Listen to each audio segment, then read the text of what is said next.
I am Nia, 35 years old, and I just orchestrated the most satisfying federal sting operation in my family history. It all started at my younger sister's lavish wedding reception when my mother slapped me hard enough to leave a bruise across my cheek in front of 100 elite guests. My crime. I refused to hand over the keys to my $4 million penthouse. I did not cry. I did not scream. I simply walked out, made one phone call, and waited 30 minutes for a man in a dark suit to arrive. When my mother saw him, the real screaming began. Before I continue this story, let me know where you are watching from in the comments below. Hit like and subscribe if you have ever had to stand up to family members who tried to manipulate you into giving up what you worked hard for. Trust me, you will want to hear how I dismantled their entire fake empire piece by piece. The crystal chandeliers of the Grand Biltmore Hotel ballroom were casting a warm golden glow over the tables. The jazz band was playing a soft rendition of an old classic, and waiters in white coats were circulating with trays of expensive champagne and hors d'oeuvres. The floral arrangements alone cost more than a luxury car featuring cascading white orchids and imported roses. I was standing near the towering ice sculpture nursing my glass of sparkling water, just waiting for a polite moment to make my exit. I had fulfilled my familial duty. I showed up, I smiled for the photographs, and I kept my mouth shut during the ceremony. That was when my mother Brenda marched over. She did not come alone. She had a small entourage of my aunts, and several of her high society friends trailing behind her like a royal court. My mother is a woman who thrives on appearances. Her hair was perfectly coiffed, her makeup flawless, and her emerald silk gown rustled aggressively as she stopped inches from my face. The scent of her heavy, expensive perfume rolled over me. It was a smell I always associated with suffocating expectations and childhood anxiety. "Nia, hand them over," she demanded. Her voice cut through the soft jazz, but she kept it just low enough to maintain her refined image. I blinked, genuinely confused for a fraction of a second. "Hand what over, Mom?" I asked quietly, keeping my tone level. I refused to let her provoke me. She let out a sharp, exasperated sigh. It was the kind of sigh she reserved exclusively for me. It was a sound that meant I was being intentionally difficult and ruining her perfect day. "The keys, Nia," she whispered fiercely. "The keys to your penthouse. Jasmine and DeAndre are moving in tonight for their first year of marriage. It is the perfect wedding gift, and frankly, you do not need all that space for just one person. You work all the time anyway." I stared at her as the sheer audacity of her words washed over me like a bucket of ice water. Let me give you some quick context. I am 35 years old. I did not inherit a single dime from my parents. While my sister Jasmine was busy curating her fake luxury lifestyle for social media, demanding our parents pay for designer bags and exotic vacations. I was working 80-hour weeks. I skipped the parties. I lived in a tiny studio apartment for years, eating cheap meals while building a $15 million venture capital portfolio from the ground up. I bought my Atlanta penthouse in cash. It is 4,000 square feet of floor-to-ceiling windows overlooking the city skyline. It is my personal sanctuary, paid for with my blood, my sweat, and my relentless drive. And my mother was standing here, amidst the clinking crystal and blooming white orchids, demanding I hand it over to my 30-year-old sister and her slick new husband as if it were a hand-me-down sweater I had outgrown. She spoke with such absolute entitlement, as if my hard-earned assets were community property belonging to the family collective. Before I could formulate a response that would not cause a massive scene, the crowd of guests parted. DeAndre the groom strutted toward us. He was wearing a custom tuxedo that fit him a little too tightly, and he was adjusting a designer tie that I knew for a fact was a cheap knockoff. DeAndre is 32 years old and speaks entirely in business buzzwords. He had that arrogant smirk plastered across his face, the one he wore whenever he talked about his supposed cryptocurrency empire and his offshore investments. He slid his arm around my mother's shoulders and gave her a charming, practiced smile, then turned his predatory gaze to me. He clapped his hands together, raising his voice so the surrounding guests would stop their conversations and look our way. "Family and friends," DeAndre announced. His voice boomed over the soft music, drawing the attention of at least 50 people nearby. "I just want to take a special moment right now to acknowledge my incredible new sister-in-law, Nia. She is not just a sharp businesswoman, she has a heart of gold. She has graciously decided to gift Jasmine and me her downtown penthouse for our first year of marriage so we can start our lives together in style. Let us give her a hand for being the definition of Black family excellence and support." The guests actually started clapping. My aunts were beaming with pride, nudging each other. My mother looked at me with a triumphant gleam in her eye, her chin tilted up in victory. It was a masterclass in psychological manipulation. They had deliberately cornered me in public, using the presence of 100 elite guests as a weapon against me. They expected me to smile, to nod, and to hand over the keys to my $4 million home just to keep up appearances. In our community, protecting the family image is paramount. You do not air dirty laundry, you do not argue in front of company, and you certainly do not make a scene at a wedding reception. The pressure to conform, to be the supportive older sister who carries the weight so the golden child can shine, is an unspoken rule written in stone. My mother knew this deeply. She banked on my silence. She banked on my lifelong habit of swallowing my pride to keep the peace and protect her carefully curated social standing. I looked around at the smiling faces, the clapping hands, the expectant stares of people who only knew the version of me my mother had painted. A lonely workaholic who should be grateful to contribute to her sister's happiness. I looked at DeAndre, who was holding his hand out, palm up, literally waiting for me to drop my keys into his hand, right there on the dance floor. I realized exactly what they were trying to do. They were trying to trap me with public pressure, assuming I would fold like a cheap deck of cards under the weight of 100 watching eyes. They thought the fear of looking like a bitter, jealous spinster would force me into compliance. But they miscalculated terribly. They had pushed the wrong daughter too far. My silence over the last 6 months was not submission. It was strategy, and I was about to show them exactly what happens when you try to steal from a woman who built her own table. A sharp, genuine laugh escaped my lips. I could not help it. The sheer absurdity of the situation bubbled up in my chest and broke through the tense atmosphere. The polite applause from the guests faltered. A few people exchanged confused glances. DeAndre kept his hand extended, but his arrogant smirk twitched slightly as he realized I was not playing his game. I looked directly at DeAndre and then shifted my gaze to my mother.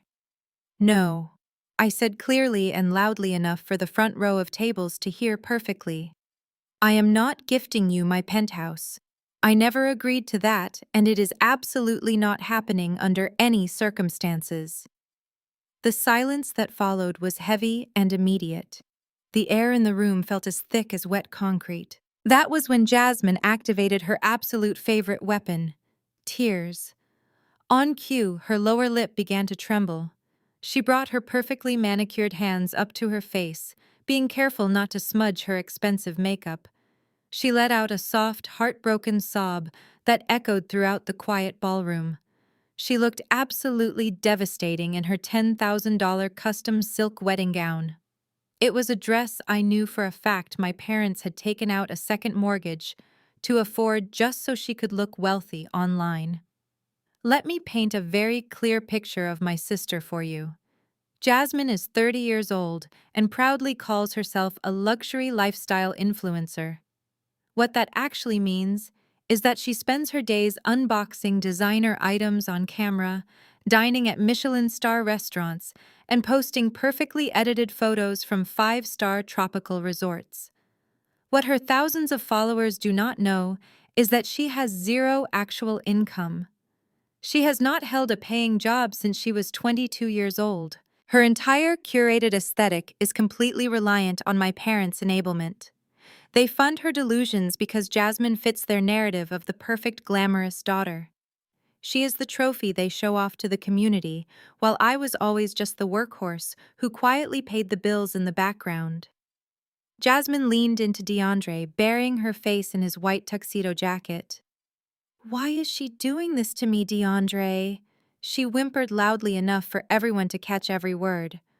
"Why does she always have to ruin my special moments? I just wanted us to be a real family." The murmurs from the crowd began immediately. I could feel the judgmental stares of my aunts and the elite guests piercing into my back. In their eyes, I was the villain. I was the cold, cruel older sister denying the beautiful bride a place to live on the happiest day of her life. That was when my father, Reginald, stepped out from the crowd. He is a tall, imposing man who spent 30 years working in corporate management. He is obsessed with order control and public perception above all else.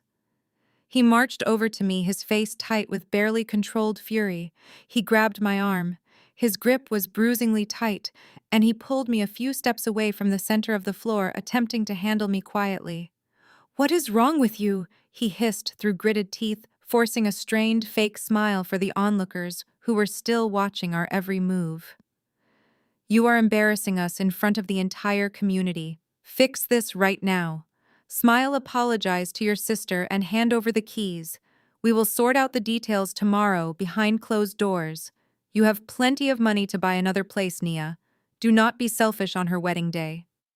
I yanked my arm out of his grasp with so much force he stumbled back half a step. The days of me shrinking to make my family comfortable were over permanently. "I am not being selfish," I replied, my voice steady and ice cold. "I am simply refusing to fund a grown woman and her fraudulent husband. If they want a luxury penthouse, they can go buy one with all the crypto money he constantly brags about." I did not even see my mother move. Brenda had stepped up right behind my father. The words had barely left my mouth when she swung her arm. The crack of her palm connecting with my cheek sounded like a gunshot in the quiet ballroom. The impact snapped my head violently to the side. It was not a warning tap or a theatrical gesture. It was a vicious, full-force slap fueled by years of deep resentment and sudden, desperate rage. It was hard enough to instantly split my inner lip against my teeth. A dull, throbbing heat blossomed across my cheekbone, guaranteeing a deep, dark purple bruise by morning. Someone in the crowd gasped loudly. A champagne glass slipped from a waiter's tray and shattered against the marble floor. Then absolute dead silence fell over the entire room. The jazz band completely stopped playing. 100 highly respected people stood completely frozen, staring at the matriarch of the family who had just physically assaulted her eldest daughter on the dance floor. My mother stood there with her chest heaving, breathing heavily through her nose. Her hand hovered in the air, trembling slightly as if she was contemplating striking me a second time to force my submission. Jasmine had stopped her fake crying altogether and was staring at us with wide, terrified eyes. My father looked pale, entirely out of his depth, and completely panicked by the public spectacle. I slowly turned my head back to face my mother. I tasted the warm, metallic tang of blood pooling in the corner of my mouth. I did not reach up to touch my stinging face. I did not cry. I did not scream. I looked directly into the eyes of the woman who gave birth to me, the woman who was willing to physically attack me in public just to steal my property, and I just smiled. It was a cold, chilling smile because I knew exactly what I was about to do next. My mother expected me to break. She expected the physical shock of the slap to shatter my defiance and force me into the submissive role I had played my entire life. But as she stared at my smiling face, her own expression faltered. The righteous fury in her eyes was abruptly replaced by a sudden, creeping panic.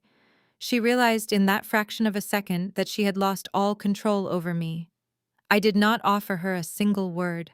I simply turned my back on her, on Jasmine, and on my completely stunned family.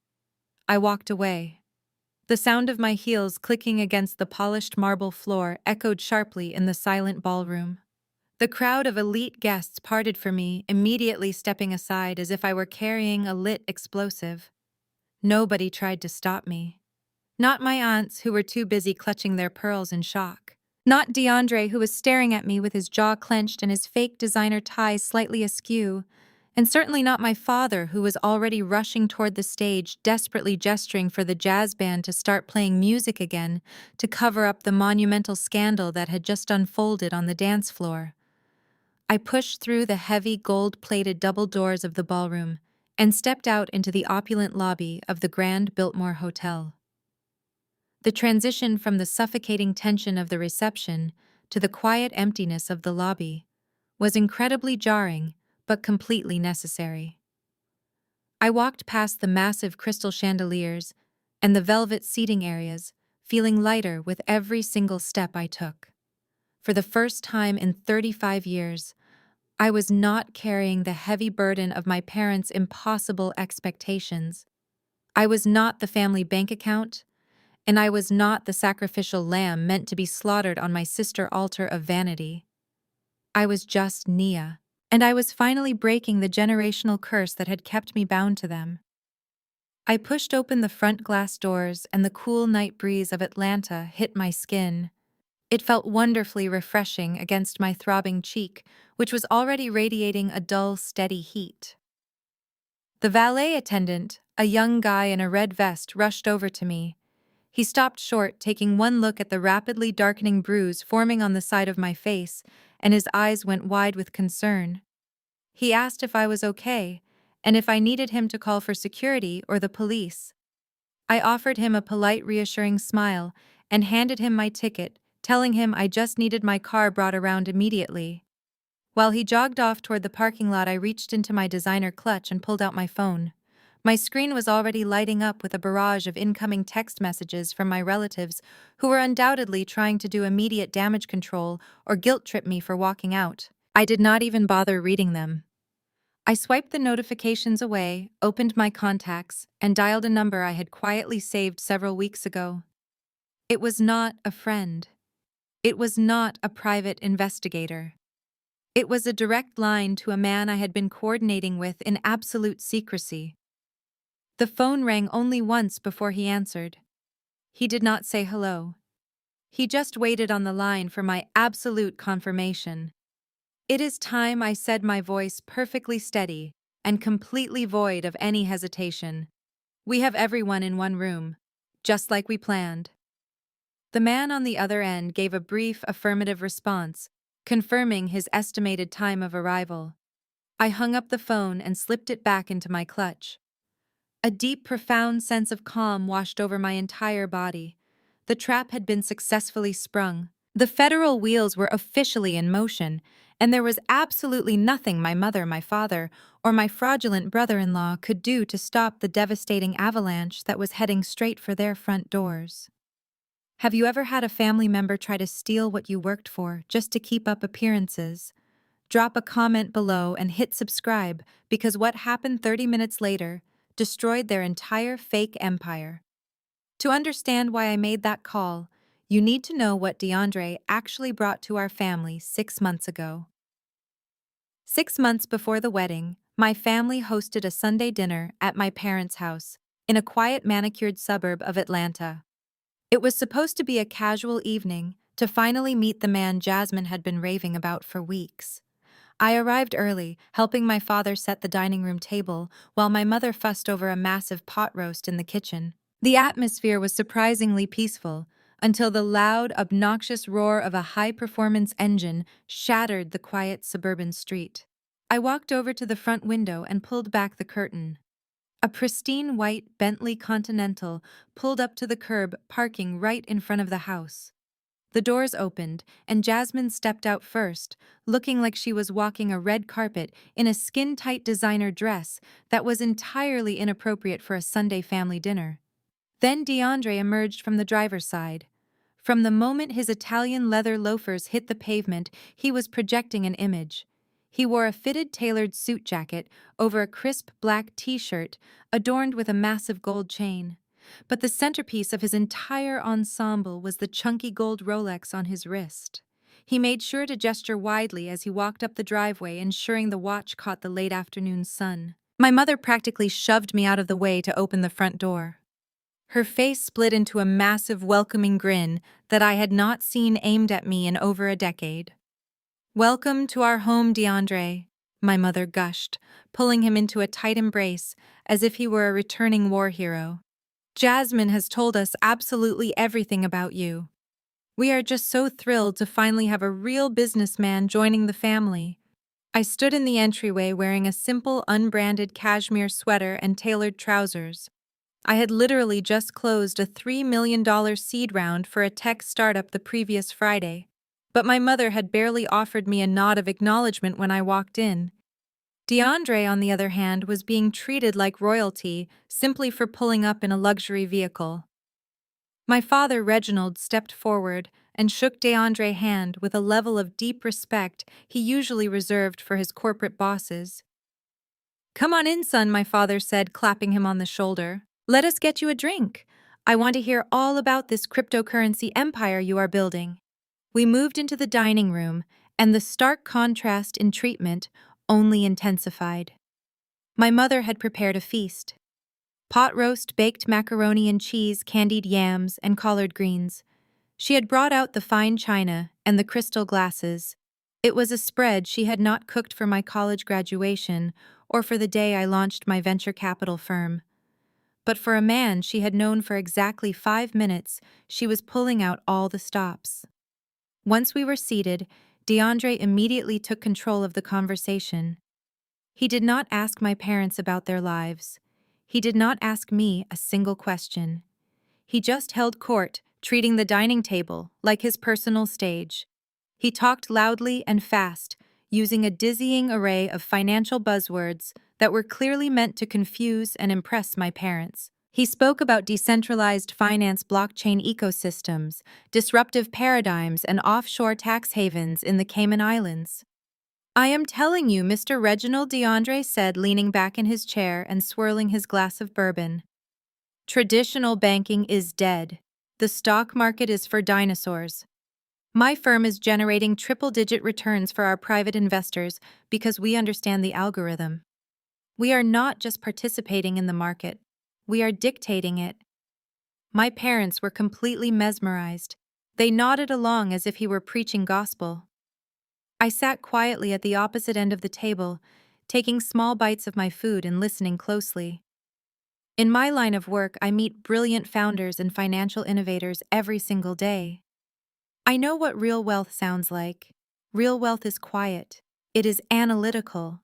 It does not need to brag about triple-digit returns over a plate of macaroni and cheese to a retired middle manager and a community center director. That was when my mother decided to weaponize DeAndre against me. She looked across the table, her eyes locking onto mine with a familiar competitive glint. "You know, Nia," my mother said, her tone dripping with passive-aggressive sweetness. "You really should be taking notes. This is what real wealth looks like. You spend all your time playing around with other people's money in those little startup companies, but DeAndre is out here making his own market. You could learn a lot from his ambition." I placed my fork down on my plate and wiped my mouth with a napkin. "Mom, venture capital is a highly regulated industry," I replied calmly, refusing to take the bait. "We invest in tangible infrastructure and software. It is a very different sector than unregulated cryptocurrency." My father scoffed, waving his hand dismissively at me. "Always with the excuses, Nia," he muttered. "Your sister finally brings home a winner, a man who is actually building generational wealth, and you cannot even be happy for her. In fact, since you manage all those funds, you need to do something useful for once." I felt my spine stiffen. "Excuse me," I said. My father leaned forward, resting his elbows on the table. "You are always talking about your high net worth investors, those billionaires on your board. You need to set up a meeting for DeAndre. Introduce him to your angel investors.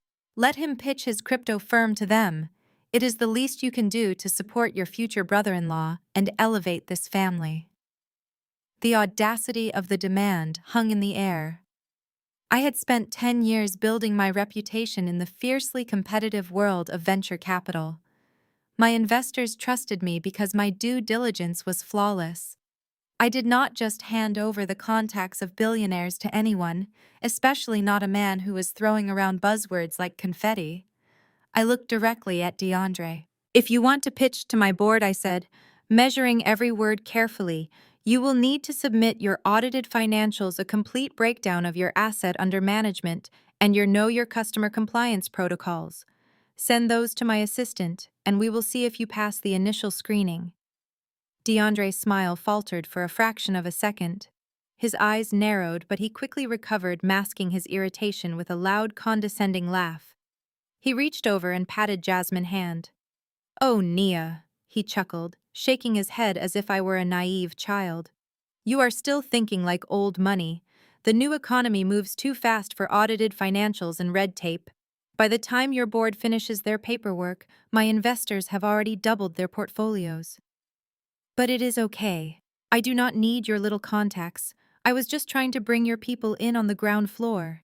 Jasmine glared at me from across the table. "You are always such a hater, Nia," she snapped, her voice rising. "You just cannot stand that someone in this family is finally more successful than you. You are completely pathetic." My mother immediately rushed to comfort Jasmine, rubbing her back and glaring at me as if I had just insulted them all. I did not argue. I did not defend myself. I just sat back in my chair and observed DeAndre. I watched the way he nervously adjusted his cuffs. I looked at the tailored suit that was just slightly too shiny. I looked at the Bentley parked outside and remembered noticing the tiny barcode sticker on the windshield, a clear indicator of a short-term luxury rental. And then I looked at the massive gold Rolex on his wrist as he reached for his water glass. The second hand was ticking loudly and abruptly, snapping from second to second. A real Rolex features an automatic movement. The sweeping hand glides silently. It never ticks. He had the Rolex, he had the car, but the moment he opened his mouth about his portfolio, I knew he was a complete fraud. I kept that realization to myself as I watched him finish his meal. Exposing DeAndre right then and there would have only made me the bad guy. In my family, speaking logic to their delusions was always treated as an act of war. You have to understand the deeply toxic dynamic that ruled our household for decades. I was not treated as a daughter. I was treated as a financial utility. Every single time I achieved a major milestone, my mother Brenda found a way to make it entirely about herself. When I made the local 30 under 30 list for young executives, she threw a lavish party at her country club. She stood in front of her friends holding a glass of wine and loudly proclaimed that my success was entirely due to her unwavering family support and strict parenting. The truth was, she had not contributed a single dollar to my college tuition or my business ventures. I worked 3 jobs in my early 20s to fund my own dreams, while she spent her disposable income keeping Jasmine dressed in designer labels. But the real kicker always came the morning after those celebrations. Without fail, my mother would call me with an emergency. The roof needed repairs. My father needed a new transmission for his car.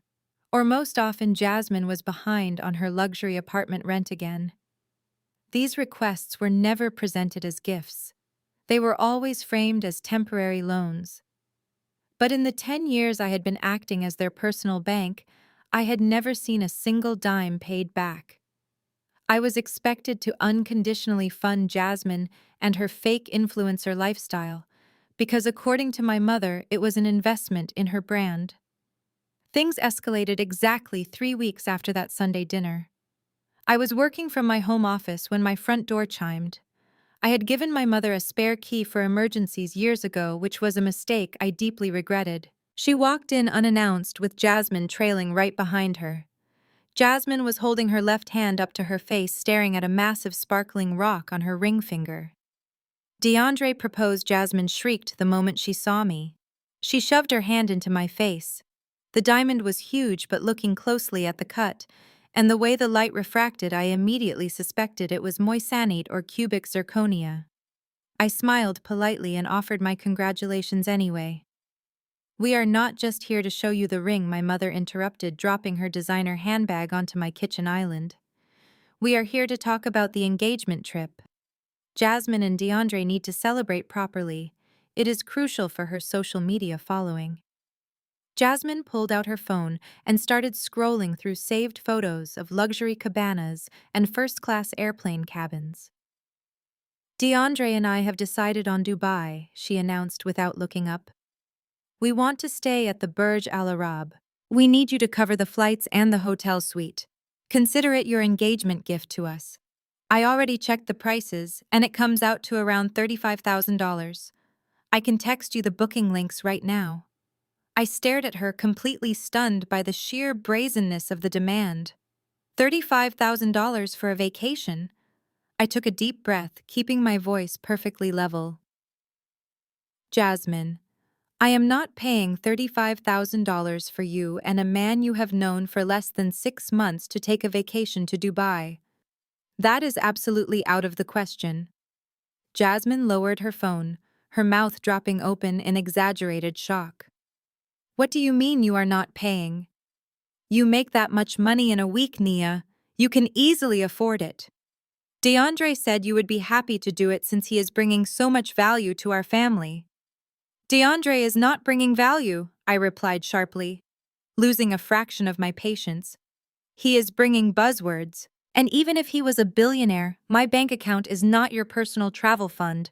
The answer is no. My mother slammed her hand down on the marble countertop. The loud smack echoed through the high ceilings of my penthouse. Do not speak to your sister that way.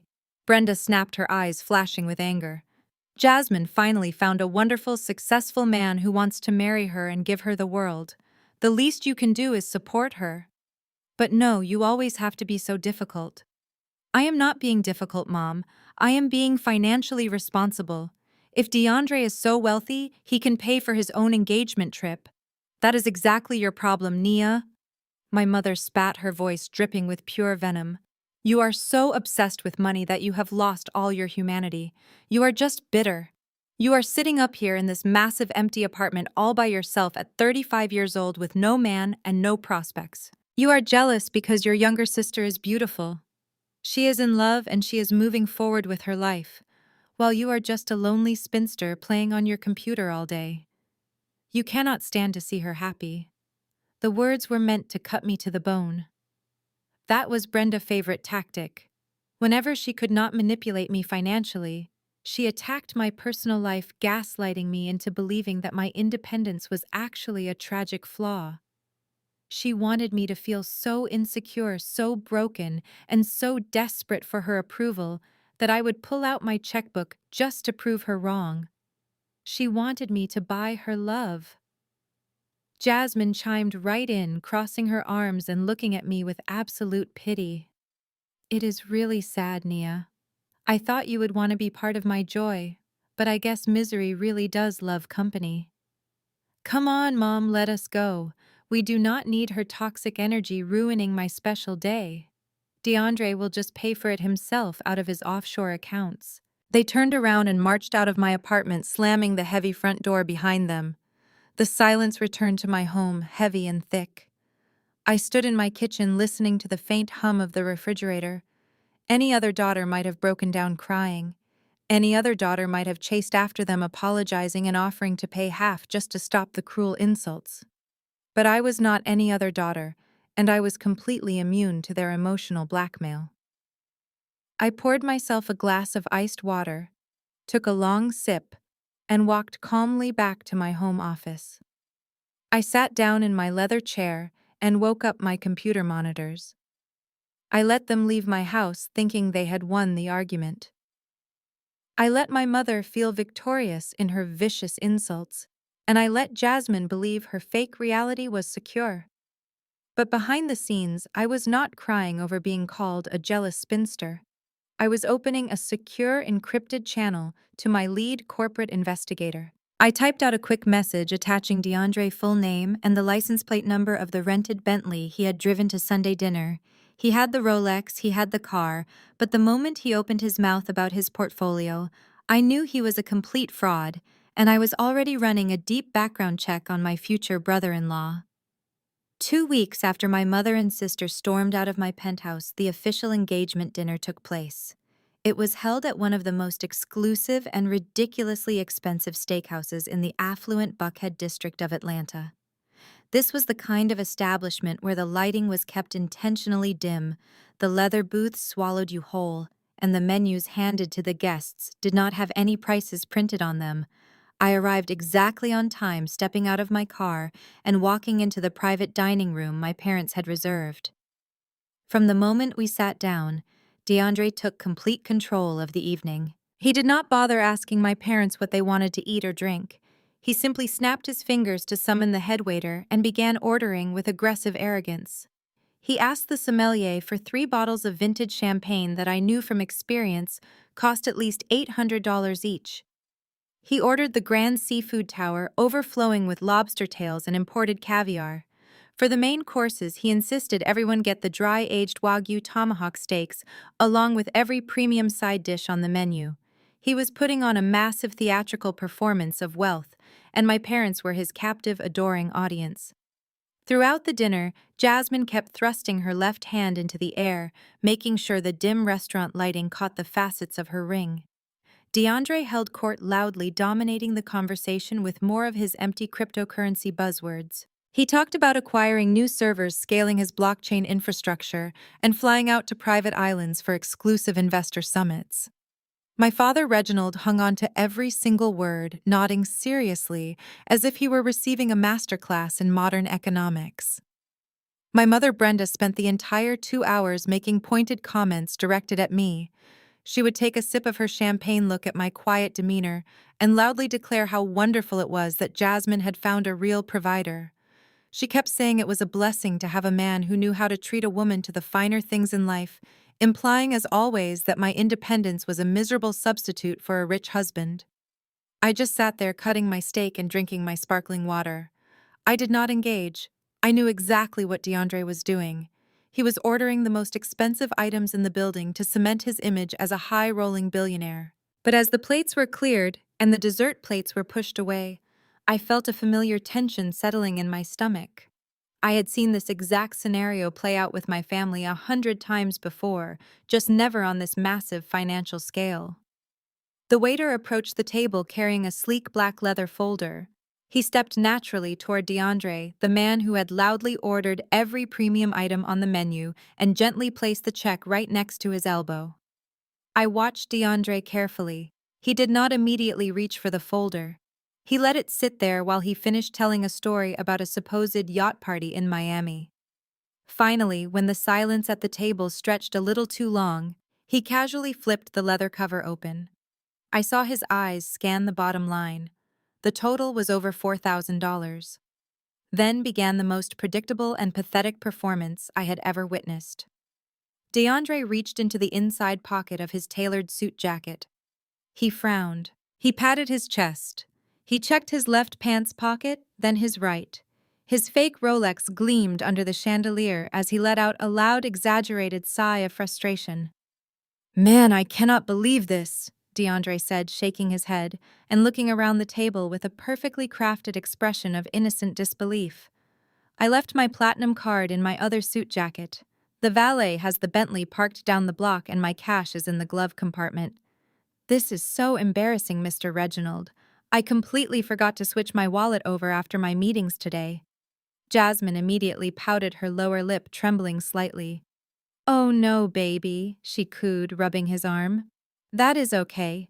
We can just wait for you to go to the car and get it." My mother, however, did not suggest he go to the car. She did not suggest my father cover the bill for his future son-in-law either. Instead, Brenda turned her head slowly and locked her eyes directly onto me. The warmth completely vanished from her face, replaced by the cold, expectant glare of a woman who was used to spending my money. "Nia," Brenda said, her voice perfectly steady and loud enough for the hovering waiter to hear. "Just go ahead and take care of the bill. Put it on your heavy corporate card. You always talk about how you love getting those travel rewards points anyway, right? DeAndre will simply wire you the funds tomorrow morning when the banks open." I looked at my mother, then at my father, who was suddenly intensely interested in the ice cubes melting in his empty glass. Finally, I looked at DeAndre. He was leaning back in his chair, a slick, unapologetic smirk playing on his lips. He was testing me. He was establishing dominance, proving to my parents that he could humiliate me and force me to finance his extravagant lifestyle. If I refused right there, my mother would have caused a catastrophic scene. She would have called me petty, jealous, and spiteful in front of the restaurant staff. She would have turned a $4,000 dinner into a public crucifixion of my character. I took a slow, deep breath, maintaining complete eye contact with DeAndre. I reached into my designer bag, pulled out my metal credit card, and dropped it onto the leather folder. The waiter quickly took the book and walked away. DeAndre raised his glass of water toward me in a mocking toast. "Thanks, sis," he said smoothly. "I will get you back first thing tomorrow. I promise." I did not say a word. I signed the receipt, tipped the waiter generously, and walked out of the restaurant into the warm Atlanta night. I drove home in total silence. I knew the money was gone. DeAndre was never going to wire me a single dime, but I also knew that the $4,000 was not a loss. It was an investment in his absolute destruction. The very next morning, I was sitting in my corner office at my venture capital firm. The floor-to-ceiling windows offered a sweeping view of the downtown skyline, representing the real tangible wealth I had built with my own hands. At 9 o'clock sharp, there was a soft knock on my heavy glass door. My lead corporate investigator, a brilliant ex-fraud detective named David, walked in. He did not look happy. He walked directly to my modern oak desk and dropped a thick, tightly bound manila folder right in the center of it. "You were right to trust your instincts," Naya, David said, crossing his arms and letting out a heavy sigh. "The guy is a complete ghost. Or worse, he is a parasite." I opened the folder. The first page was a comprehensive executive summary of DeAndre and his supposed cryptocurrency empire. It took me less than 3 minutes to read the entire breakdown, and every single sentence confirmed my worst suspicions. The company DeAndre had been bragging about all night was nothing more than a registered shell corporation.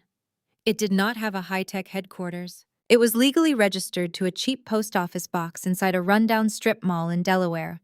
He had 0 assets under management. He had no board of directors, no corporate tax filings, and absolutely no billionaire investors. I flipped to the next section, which detailed his personal finances. The pristine white Bentley he drove to our family dinner was a short-term lease that was currently 2 months past due on payments. His credit score was abysmal, destroyed by a trail of maxed-out credit cards and a history of evictions across 3 different states. DeAndre was not a cryptocurrency genius, disrupting the financial market. He was a professional con artist, drowning in massive debt. He was a predator, looking for a gullible host family to fund his delusions of grandeur. My parents and my sister were so blinded by their desperate desire to project wealth and superiority that they had opened their front door to a financial vampire. And now that vampire was sitting at their table eating $4,000 dinners on my dime. I closed the thick manila folder and rested my hands flat on my desk. The anger rising in my chest was cold and calculating. I could have easily driven straight to my parents' house, slammed the dossier on their coffee table, and exposed DeAndre for the fraud he was. But I knew exactly how that would play out. My mother would accuse me of fabricating the documents out of pure jealousy. Jasmine would scream that I was trying to ruin her wedding. My father would demand I apologize for investigating a family member. Confronting my family would only make me the villain. Instead, I decided to let them dig their own graves. The bridal shower took place 3 weeks later at a boutique country club in the upscale Buckhead area. My mother had rented out the entire garden pavilion. When I walked in, I was immediately hit by the overwhelming scent of eucalyptus and the loud chatter of Jasmine and her influencer friends. Everyone was dressed in pastel silk and sipping mimosa from crystal flutes. It looked less like a celebration of love and more like a curated photo shoot for social media. I found a quiet seat near the back and placed my gift on the designated table. It was a high-end espresso machine, expensive enough to be polite, but nowhere near the absurd luxury they demanded. I spent the first hour quietly observing the room. Jasmine was holding court, posing for photos, and loudly complaining about the stress of planning a high-society wedding. She made sure to mention DeAndre and his massive crypto portfolio at least 4 times to different groups of girls. Knowing what I knew from the investigator dossier, it took every ounce of my willpower not to laugh out loud. Then came the time to open the gifts. Jasmine sat in a plush velvet chair in the center of the room, surrounded by a mountain of beautifully wrapped boxes. She opened a few small items, expressing exaggerated delight for the cameras her friends were holding. But then she stopped. She looked over the crowd and locked her eyes directly on me. "Nia, come up here," Jasmine called out, waving her hand. "I have a special announcement about your gift." I felt a familiar knot tighten in my stomach, but I kept my face perfectly neutral. I stood up and walked toward the front of the room. The chatter died down as 50 women turned to look at me. Jasmine reached into her designer handbag and pulled out a thick cream-colored envelope. She held it up like it was an award. "Everyone," Jasmine announced, her voice bright and overly sweet. "As my maid of honor and my big sister Nia has decided to handle the most beautiful part of the wedding. She is taking care of the entire floral design. We are talking imported white orchids and cascading roses for the venue." She thrust the envelope toward me. I did not take it. I just looked down at the heavy paper. "What is that, Jasmine?" I asked, keeping my voice calm and low. "It is the final vendor invoice," she replied, her smile tightening just a fraction. $25,000. The florist needs the deposit today to secure the orchids from Holland. I told her my wealthy sister was covering it as her special contribution to my big day. The sheer audacity was breathtaking. She was using the exact same tactic DeAndre had used at the steakhouse. She was trying to corner me in a room full of her peers, using peer pressure and public expectation to extort $25,000 out of me. She expected me to take the envelope, smile for the cameras, and quietly wire the money just to avoid ruining her bridal shower. I looked at the 50 women watching us. I looked at my mother, who was standing near the mimosa bar, glaring at me with a silent warning in her eyes. Then I looked back at Jasmine. "I am not paying $25,000 for flowers, Jasmine," I said. My voice was not loud, but in the dead silence of the room, it carried perfectly. "I never agreed to that. My gift is the espresso machine on the table. You need to call your florist and cancel the order because I am not funding it." A collective gasp rippled through the room. One of Jasmine's friends actually covered her mouth in shock. Jasmine dropped her hand and the envelope fluttered to the floor. Her face turned a deep mottled red. Her carefully constructed influencer persona completely shattered. "How can you do this to me?" she cried, her voice cracking with genuine panic this time. "The wedding is weeks away. You cannot back out now. DeAndre has all his capital tied up in the new blockchain server expansion. You promised you would help me." "I did not promise you anything," I replied firmly, turning my back on her. "I suggest you scale down your expectations." Before I could take 3 steps toward the exit, I felt a hand clamp down hard on my upper arm. It was my mother. Her acrylic nails dug painfully into my skin. She did not say a word to the crowd. She just yanked me toward the heavy wooden doors leading to the country club hallway. I let her lead me out simply to get away from the staring eyes. The moment the doors swung shut behind us, Brenda unleashed a fury I had rarely seen. Her face was twisted with pure absolute rage. "Are you out of your mind?" she hissed, backing me up against the textured wallpaper. "You just humiliated your sister in front of half the community. Those girls come from the best families in Atlanta. Do you have any idea how this makes us look? It makes you look like you cannot afford the lifestyle you are pretending to live, Mom," I said, brushing her hand off my arm. "Do not you dare disrespect me," she snapped, pointing a shaking finger an inch from my face. "You are a selfish, bitter little girl. We raised you. We supported you. In our culture, you take care of your family when you make it to the top. It is called Black family loyalty, Nia. But you have no loyalty. You only care about your bank accounts and your venture capital boards." I stared at her, letting the vicious words wash over me. "Loyalty is earned." "Mom," I replied coldly, "it is not extorted. If you do not walk back in there right now and apologize," Brenda threatened, her voice dropping to a dangerous whisper, "I will personally make sure everyone in our circle knows exactly what kind of person you really are. I will ruin your reputation. I will tell the church committee, the country club board, and every family friend we have that you abandoned your own sister out of pure spite. I will isolate you so completely you will not have a single person left to call family." She thought the threat of isolation would terrify me. She thought I was still the little girl who desperately wanted a seat at her table. She did not understand that I had already built my own table and I was perfectly fine dining alone. "Go ahead," I told her, keeping my eyes locked on hers. "Tell whoever you want. But I am keeping my money." I turned on my heel and walked down the long carpeted hallway, leaving her standing there vibrating with rage. I walked out to the valet, got in my car, and drove back to my penthouse. I felt a massive sense of relief. I had finally drawn a hard line in the sand. I had survived the public confrontation and I assumed the worst was over.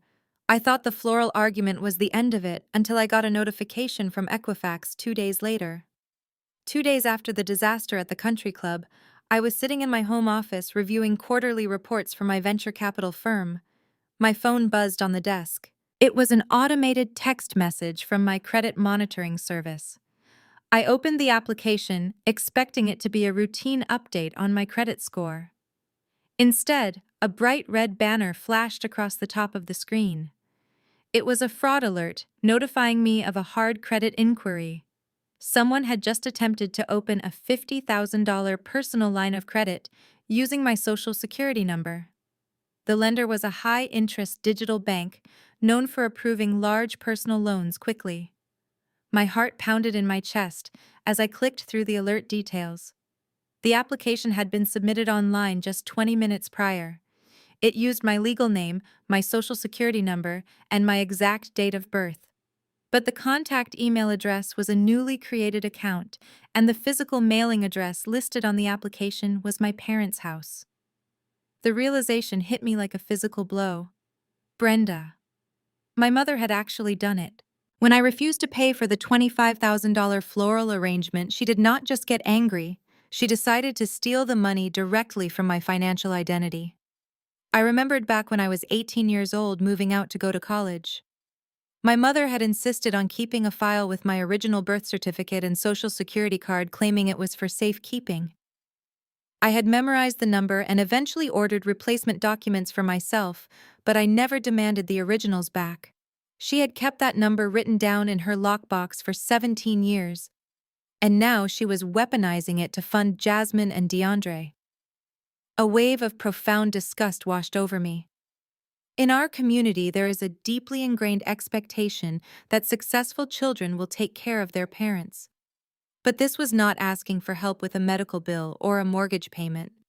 This was a felony. My mother was willing to destroy my immaculate credit score and chain me to $50,000 of high-interest debt just to pay for white orchids and a luxury honeymoon for her golden child. She felt so completely entitled to my resources that she viewed identity theft as a reasonable solution to her problem. She thought she could just take out the loan, transfer the funds to Jasmine, and leave me holding the bag. Any normal daughter might have picked up the phone, called her mother, and screamed at her. I could have threatened her and demanded she cancel the application immediately. But I knew exactly how Brenda operated. If I confronted her, she would gaslight me. She would claim it was a computer glitch, or that she was just checking my rates to help me out. She would twist the narrative until I looked like the crazy one. She would cry and tell my father that I was accusing her of terrible things. So I did not call her. I did not text my sister. I did not make a single sound. I closed my laptop and picked up my phone. I dialed the fraud department of the lending institution first. I verified my identity and explicitly informed them that the $50,000 loan application was completely fraudulent. They flagged the account immediately and halted the underwriting process before a single dollar could be disbursed. Next, I contacted all three major credit bureaus, Equifax, Experian, and TransUnion. I placed a permanent security freeze on my credit profile, ensuring that no one could borrow anything in my name without my direct verbal authorization and a secondary PIN code. But stopping the loan was only the first step. I needed to protect myself legally, because I knew Brenda would not stop here. I drove downtown to the local police precinct. I walked into the station and sat down with an officer to file an official police report for identity theft. I handed over the printed screenshots of the credit inquiry, the digital application details, and the physical address used, which pointed directly to my parents' house. I did not cry in the police station. I calmly explained that I suspected a family member was attempting to commit financial fraud against me. The officer informed me that because the application was submitted electronically across state lines to an internet bank, this was not just a local misdemeanor. It fell under federal jurisdiction for wire fraud and aggravated identity theft. I signed the sworn statement and took my official copy of the police report. I knew that filing that document set an irreversible chain of events into motion. The police would forward the information to the federal authorities. The investigators would pull the Internet Protocol address from the application. They would trace it directly back to the router sitting in my parents' living room. I walked out of the police station into the bright Atlanta afternoon and got into my car. I sat behind the steering wheel and called David, my lead corporate investigator. I told him exactly what Brenda had just done. He was silent for a moment before letting out a low whistle. He told me that people who commit identity theft against their own children usually do it out of extreme desperation. He suggested we look deeper into my mother's personal finances. If she was willing to commit a federal crime to fund a wedding, it meant her own credit was likely maxed out. I gave him the absolute green light to run a full financial background check on my mother. I was letting the federal wheels begin to turn completely in the background. My mother thought she was so clever. She probably sat at her kitchen table typing my social security number into her laptop, feeling entirely justified in her actions. She thought she was outsmarting the difficult daughter who refused to comply with her demands. She had no idea that her desperate attempt to secure $50,000 had just handed me the exact legal leverage I needed to destroy her. She assumed I would just absorb the blow the way I always did when we were younger. She assumed my loyalty to the family name would prevent me from involving the law. But the woman she was trying to steal from was not a frightened little girl anymore. I was a venture capitalist who spent my days analyzing risk and dismantling bad investments. My family had become a toxic liability, and I was officially cutting my losses. Over the next 2 days, my phone was suspiciously quiet. Brenda did not call me to brag about securing the flowers. Jasmine did not post any new updates about her lavish honeymoon plans. I knew exactly why. They had received the rejection notice from the bank. They had realized the credit line was blocked and the money was not coming. I could only imagine the absolute panic setting in at their house. The wedding was rapidly approaching and they were completely out of funds. DeAndre was a fraud. Jasmine was broke and Brenda had just failed at committing identity theft. The walls were closing in on them. I went about my business attending board meetings and closing deals, acting as if nothing had happened. I was waiting for their next move, because a cornered animal is always the most dangerous. I knew my mother was desperate, but I was about to find out just how deep her desperation went. Exactly 3 days after the identity theft attempt, my assistant buzzed my intercom. Her voice sounded slightly hesitant as she informed me that my father was standing in the lobby demanding to see me without an appointment. I told her to send him back. I leaned back in my leather chair and waited, watching the heavy glass door of my corner office. I knew my father was not here to apologize for my mother. Reginald does not apologize. He manages situations. And right now, his situation was rapidly spiraling out of control. The door swung open and my father walked in. He was wearing his usual golf polo and slacks, but he looked exhausted. The polished, confident aura he always carried around his country club friends was entirely gone. He closed the door behind him, blocking out the quiet hum of my venture capital firm, and sat down heavily in one of the guest chairs across from my desk. He did not ask how I was doing. He did not ask about my business. And he certainly did not mention the fact that his wife had just committed a federal crime by trying to steal my financial identity. Instead, he opened his leather briefcase and pulled out a thick stack of papers bound by a black clip. He slid the documents across my glass desk until they stopped right in front of my keyboard. I looked down. The letterhead belonged to the Grand Biltmore Hotel, the most expensive and exclusive wedding venue in Atlanta. It was a guarantor contract. "What is this, Dad?" I asked, keeping my voice perfectly level. "It is just a formality, Nia," my father said, waving his hand dismissively, as if he were asking me to pass the salt at the dinner table. "DeAndre has a minor liquidity issue. His offshore funds are temporarily tied up in a massive blockchain transition. The venue needs the final payment today, or they are going to cancel the entire reservation and release the date. They just need a domestic guarantor on file to secure the booking. You just need to sign the bottom line and provide your corporate account details as collateral." I stared at the paperwork, and then I looked up at my father. The absolute audacity of the request was staggering. "I want you to understand exactly who my father is. Reginald is the ultimate enabler. For my entire life, he has acted as the peacekeeper in our toxic household, which really just meant he expected me to absorb all the damage to keep my mother calm. He values the family image and our social standing above all else, including my personal safety and financial security." Whenever Brenda lashed out or Jasmine demanded the impossible, it was always my father who pulled me aside and told me to be the bigger person. He constantly sacrificed my well-being on the altar of public perception. "Are you completely out of your mind?" I asked softly, leaning forward and resting my forearms on the desk.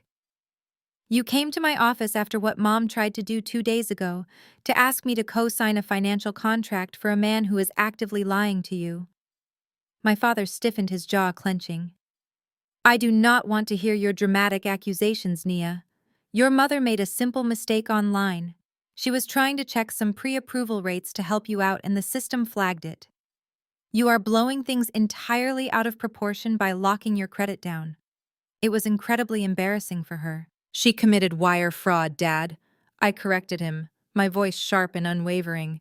"She tried to take out $50,000 in my name because she is completely broke.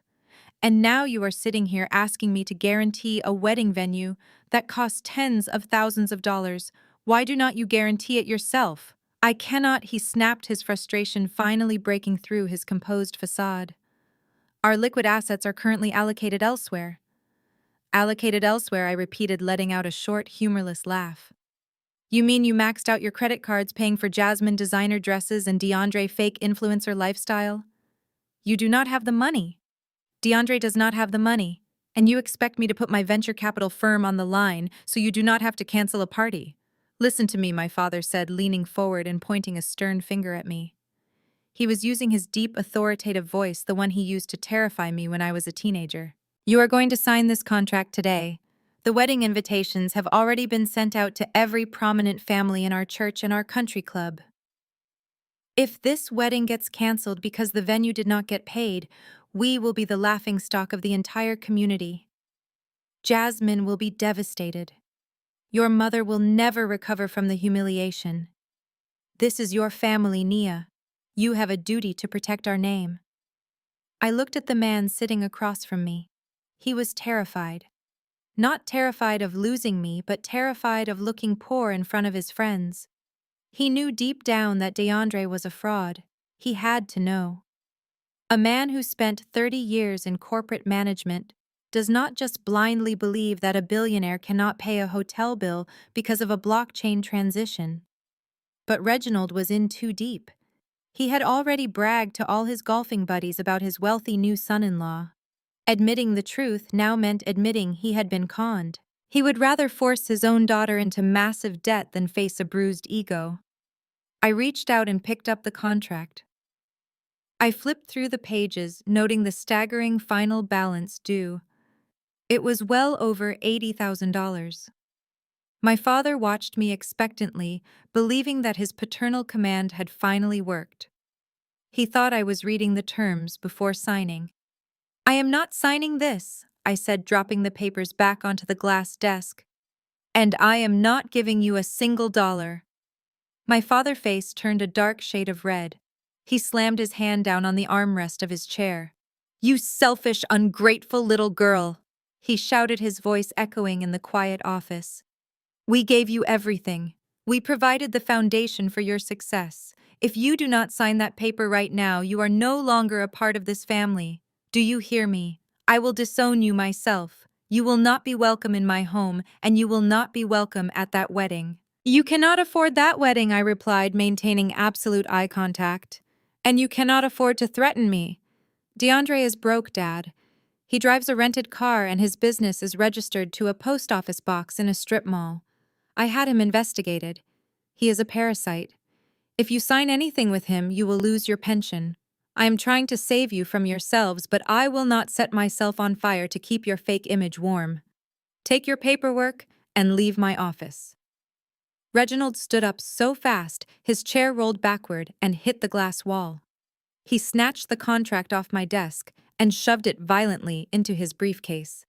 He was breathing heavily, his eyes filled with a mixture of pure rage and desperate denial. He refused to believe the truth because the truth meant he had failed. You are going to regret this, Nia, he promised, his voice dripping with venom. You are going to regret turning your back on your own blood. When Jasmine and DeAndre build their empire, you will be on the outside looking in. Do not ever call us again. I refuse to sign. Reginald left furious, promising I would regret it. He had no idea I was already setting a trap he could not escape. 48 hours before the wedding, my family hosted the official rehearsal dinner at a trendy upscale bistro in downtown Atlanta. I debated not going at all, but my lead investigator, David, advised me to maintain my normal routine. If I suddenly stopped showing up to family events, DeAndre might sense that something was wrong and attempt to flee the state before the federal agents had their warrants finalized. So I put on a tailored emerald green dress, clasped a simple gold necklace around my throat, and walked into the lion den with my head held high. The atmosphere inside the private dining room was incredibly thick with unspoken tension. It was obvious that my father had informed my mother about my absolute refusal to sign the $80,000 venue contract. When I walked into the room, Brenda completely turned her back to me, pretending to be deeply engrossed in a conversation with one of Jasmine's bridesmaids. Reginald refused to even look in my direction, gripping his glass of scotch so tightly his knuckles were white. Jasmine, however, was putting on the performance of a lifetime. She was laughing loudly, tossing her hair, and holding up her cubic zirconia ring for anyone who would look at it. She was desperate to project the image of a carefree, wealthy bride, but I could see the dark circles under her eyes that her heavy concealer could not completely hide. The financial walls were closing in on them, and the sheer panic was beginning to leak through their curated social media facade. DeAndre was seated at the head of the table, but his usual arrogant swagger seemed slightly fractured. He was sweating despite the heavy air conditioning in the restaurant. He kept checking his phone under the table, his leg bouncing nervously against the floorboards. He was not ordering expensive bottles of champagne tonight. He was drinking tap water and picking at his food. I sat quietly at the far end of the table, exchanging pleasantries with extended relatives who had no idea about the massive war happening behind the scenes. I ate my dinner, I smiled for the photographs, and I played my part perfectly. I was the dutiful, supportive older sister attending the rehearsal. But I was also a hawk, watching every single micro-expression on DeAndre's face. About an hour into the dinner, I excused myself to use the restroom. The restrooms were located down a long, narrow hallway lined with dark oak paneling and dim amber lighting far away from the noise of the private dining room.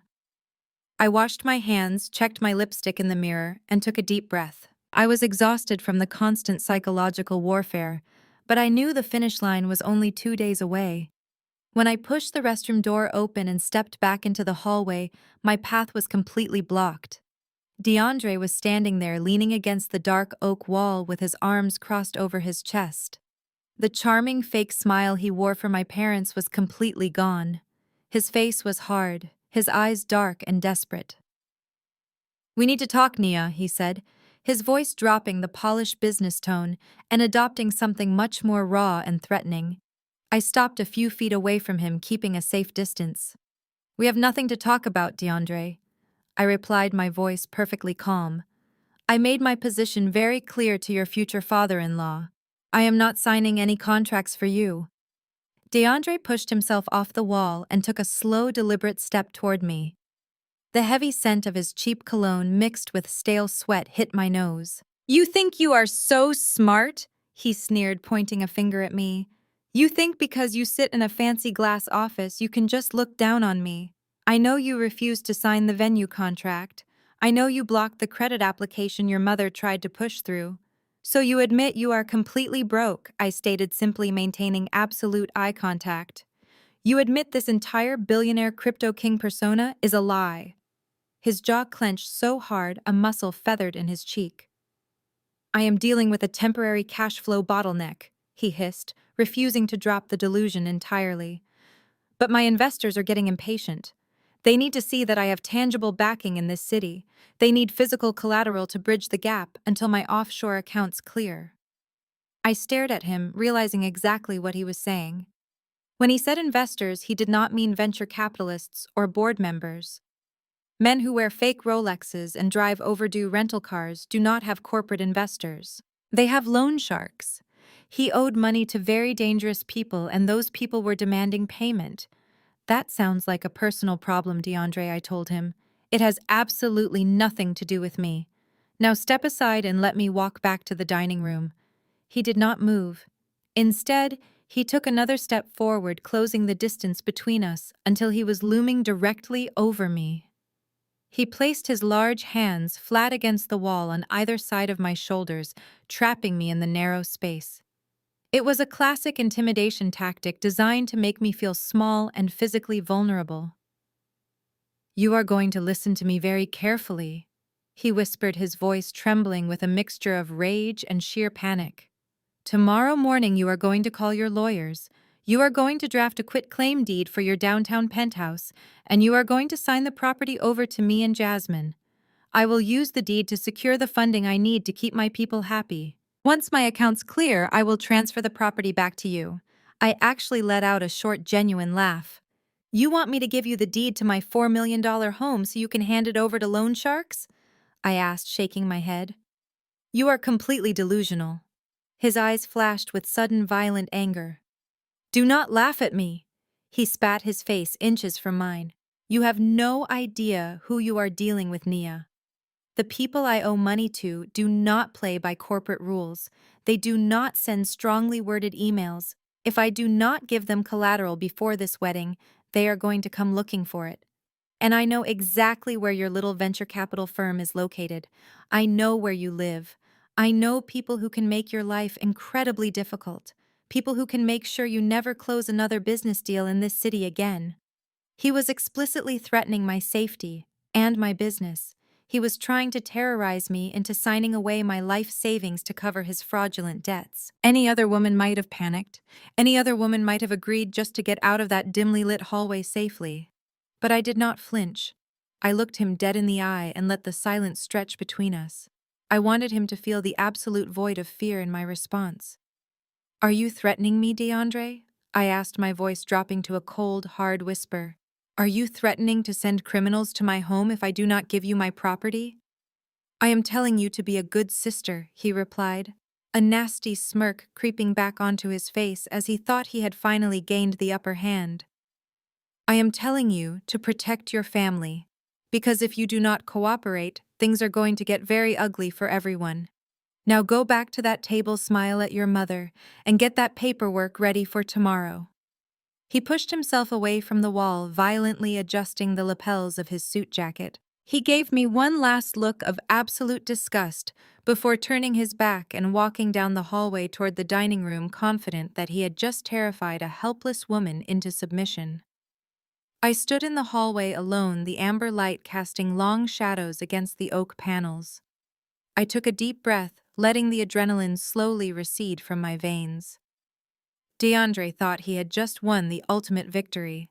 He thought he was intimidating a helpless woman who would cower under the threat of violence. He did not know I was recording the entire conversation on my Apple Watch.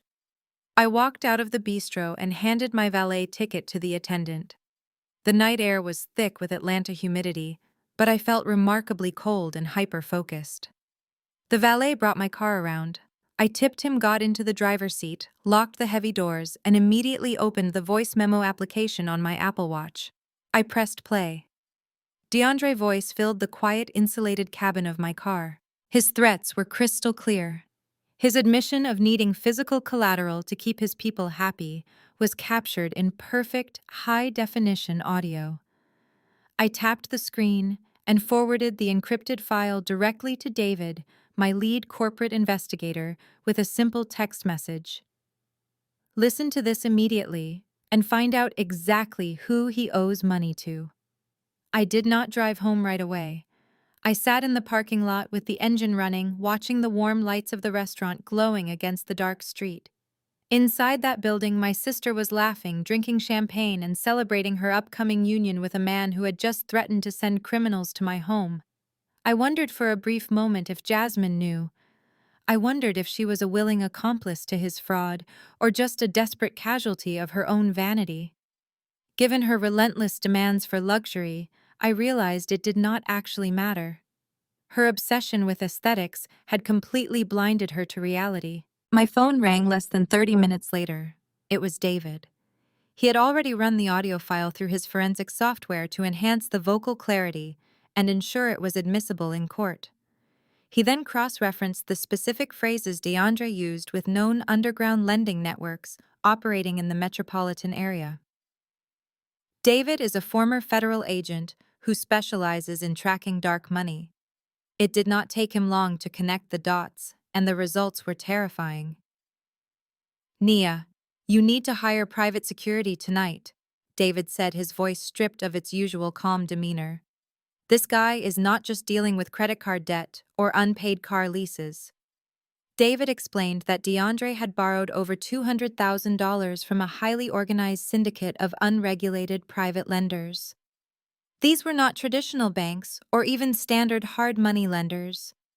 These were dangerous men who operated strictly in the shadows, charging exorbitant weekly interest rates that compounded daily. They were the kind of people who did not care about credit scores or business plans. They only cared about leverage and physical collateral. According to David Network, DeAndre had initially secured the cash by promising these lenders a massive return on their investment, using his fake cryptocurrency portfolio as a front. He sold them the exact same lie he sold my parents. But when the phantom returns failed to materialize and the principal balance came due, the lenders stopped asking politely. They started demanding physical assets to liquidate. DeAndre had absolutely nothing to his name. His pristine white Bentley was rented. His luxury apartment was leased and currently facing eviction. His designer suits and flashy watches were worthless knockoffs. The only tangible high-value asset anywhere near his orbit was my $4 million downtown penthouse. He had spent the last 6 months convincing these dangerous men that he was marrying into a wealthy family and that my assets were essentially his assets. He needed my property deed to sign over to the loan sharks as a guaranteed physical asset. If I gave him that quitclaim deed, he would immediately leverage my home to save his own life. And when he inevitably defaulted on the illegal loan, those violent men would legally own my sanctuary. They would come to my door not to collect a debt, but to take possession of my property. DeAndre was perfectly willing to throw me to the wolves to buy himself a few more months of pretending to be a billionaire. It is a devastating sickness in our modern society. There is this absurd, crushing pressure to project massive wealth online, especially within our community, where the concept of excellence is often violently twisted into toxic materialism. People like DeAndre and Jasmine are the ultimate victims and perpetrators of this relentless digital culture. They are so deeply obsessed with curating a life of absolute luxury that they are willing to push themselves into total financial ruin just to get validation from complete strangers on the internet. They lease luxury cars they cannot afford to put gas in. They buy fake jewelry to flex on social media. They go into massive debt to sit in VIP sections of nightclubs just so they can post a 10-second video holding a bottle of expensive champagne. And when the bill finally comes due, when the illusion starts to crack, they do not scale back. They do not humble themselves and admit they are broke. They double down. They become desperate. They start lying, manipulating, and stealing from the people closest to them just to keep the lights on in their fake castle. Jasmine was willing to let our parents drain their entire retirement accounts for a single day of wearing a $10,000 dress. DeAndre was willing to threaten my life and steal my home. They were drowning in a shallow pool of their own making, and they were desperately trying to pull me under the water with them. Their entire existence was a carefully constructed lie, built on a foundation of massive debt and psychological manipulation. I told David to compile absolutely everything: the audio recording the loan shark connections, the rented assets the shell companies registered to post office boxes. We were building an ironclad, unassailable case for the federal authorities.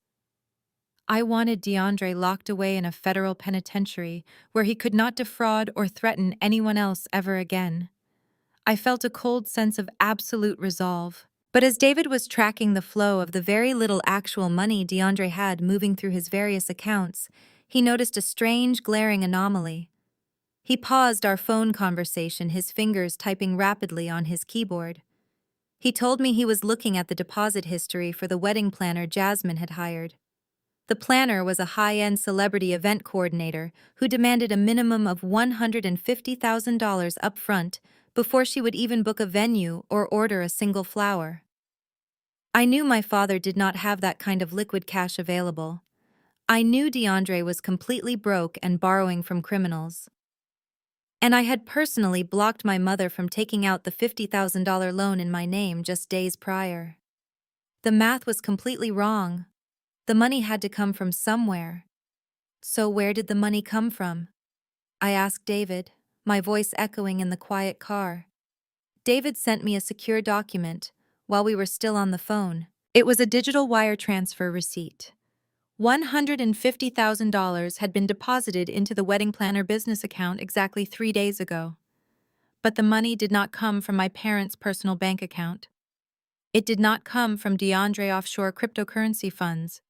It came from a municipal grant fund. My mother Brenda has been the director of a local community center for the past 15 years. It is a vital resource for our neighborhood, providing after-school programs for at-risk youth job training for single mothers and a safe haven for the elderly.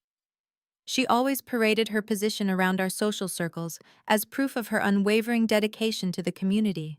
She used her title to secure her status as a pillar of society, demanding respect and admiration from everyone she met. The document David sent me was a direct transfer from the community center primary operating account. It was grant money specifically allocated by the city for a new computer lab and a summer reading initiative. Brenda had completely bypassed the board of directors, forged the necessary expenditure approvals, and wired the entire grant directly to a shell account set up by DeAndre. From there, the money was quickly filtered and pushed to the celebrity wedding planner to cover the lavish floral arrangements, the custom staging, and the premium open bar. She had literally stolen the future of neighborhood children to pay for her golden child to play dress-up for a single night. I sat in my car, feeling physically sick. The sheer magnitude of her betrayal was beyond anything I had ever anticipated. Trying to steal my identity was a desperate attack on me personally, but embezzling $150,000 from a taxpayer-funded community program was a felony of staggering proportions. It was a betrayal of every single person who trusted her, and she did it all so she could stand in a ballroom, sip champagne, and pretend her family was better than everyone else. I realized then that there was absolutely no saving them. The rot was too deep. My family was not just toxic, they were a fully functioning criminal enterprise operating under the guise of suburban respectability. I told David to immediately contact his federal liaisons. We were not just dealing with an arrogant con artist anymore. We were dealing with wire fraud, money laundering, and grand larceny involving municipal funds. DeAndre's crimes of fraud and illegal borrowing were absolutely despicable. But his crimes were nothing compared to what I discovered my mother had done to pay for the wedding planner. I sat in my car for another hour while David sent over the rest of the financial traces. Brenda had not just made a single impulsive mistake. This was premeditated, meticulously planned, and coldly executed. She had used her executive administrative access to override the dual signature requirement on the community center accounts. She then drafted fake invoices for a phantom construction company, claiming the grant money was being used to renovate the youth gymnasium and update the computer labs. But the routing numbers on those invoices led straight to a shell account DeAndre had opened in Delaware under the name Apex Development. From there, DeAndre took his cut, a healthy 20%, to keep his loan sharks temporarily pacified, and wired the rest directly to the celebrity event coordinator. They were working together. My mother, the highly respected community leader, and my future brother-in-law, the fraudulent crypto king, had formed a criminal syndicate right under my father's nose. I realized then exactly why Brenda had been so desperate to secure that $50,000 loan using my Social Security number. The stolen municipal grant money had covered the expensive event planner, the imported flowers, and the luxury staging, but they still needed to pay the hotel venue balance. They were robbing Peter to pay Paul, playing a massive high-stakes shell game, and I was supposed to be their final unknowing victim. The very next morning, exactly 24 hours before Jasmine was scheduled to walk down the aisle, I drove to the Federal Building in downtown Atlanta. I did not wear one of my usual vibrant tailored suits. I wore a simple black trench coat, dark sunglasses, and kept my head down as I walked up the concrete steps. David had already pulled some significant strings with his former colleagues to arrange an emergency sit-down. I was escorted through multiple layers of heavy security metal detectors and locked corridors until I reached a sterile windowless conference room on the 5th floor. A few minutes later, the heavy door opened and Special Agent Dominic walked in. He was a tall, imposing man in his late 40s with sharp, observant eyes and the exhausted, no-nonsense demeanor of a man who spent his entire life untangling complex financial webs. He worked for the White-Collar Crimes Division, and he did not waste any time with pleasantries or small talk. I reached into my leather tote bag and placed the massive manila folder on the cold metal table between us. It contained absolutely everything. The enhanced audio recording of DeAndre threatening my life in the restaurant hallway, the paper trail of the rented luxury assets, the shell company registrations, and the undeniable bank routing numbers proving my mother had embezzled municipal funds. Agent Dominic sat down, opened the file, and began flipping through the pages. I sat silently and watched his expression shift from routine professional interest to absolute hardened focus. When he reached the section detailing the stolen community center funds, he stopped. He let out a harsh breath and read the page a second time. He looked up at me, his eyes locking onto mine, and asked if I fully understood the extreme severity of what I was handing over to the federal government. He told me in a very calm, level voice that once this officially entered the system, there was absolutely no pulling it back. There would be no family mediation, no quiet out-of-court settlements, and no sweeping this under the rug to protect the family name. My mother would be facing serious federal prison time for grand larceny and wire fraud. DeAndre would be facing extortion, money laundering, and federal fraud charges. I looked him dead in the eye and told him I understood perfectly. I told him my mother stopped being my family the moment she stole from neighborhood children to pay for a luxury party. Dominic nodded slowly, closing the folder and folding his large hands on top of it. He explained the logistical nightmare of taking down a multi-layered fraud case involving multiple suspects. They had more than enough hard evidence to secure the arrest warrants for both Brenda and DeAndre by the end of the day. A federal judge would sign off on this immediately. But executing those warrants presented a massive flight risk. DeAndre was already in deep with extremely violent underground lenders. If he caught even a whisper that the federal authorities were looking into his shell companies, he would bolt. He had absolutely nothing tying him to Atlanta, except a fake billionaire persona and a leased apartment he was about to be evicted from. If the agents went to his apartment and missed him, he would disappear into the wind. Furthermore, if they arrested Brenda at her community center office, my father would immediately call DeAndre in a panic, tipping him off. They needed absolute total containment. They needed a scenario where both targets were guaranteed to be in the exact same location, completely unaware of what was coming, and surrounded by enough witnesses to prevent any sudden violent outbursts or desperate escape attempts. I leaned forward, resting my elbows on the table. I told Agent Dominic that I had the perfect solution. Tomorrow evening at exactly 7:00 o'clock, my entire family would be gathered at the Grand Biltmore Hotel for the wedding reception. DeAndre would be there wearing his tailored tuxedo. Brenda would be there in her expensive emerald silk gown. They would be surrounded by 100 of the most elite, influential people in our local society.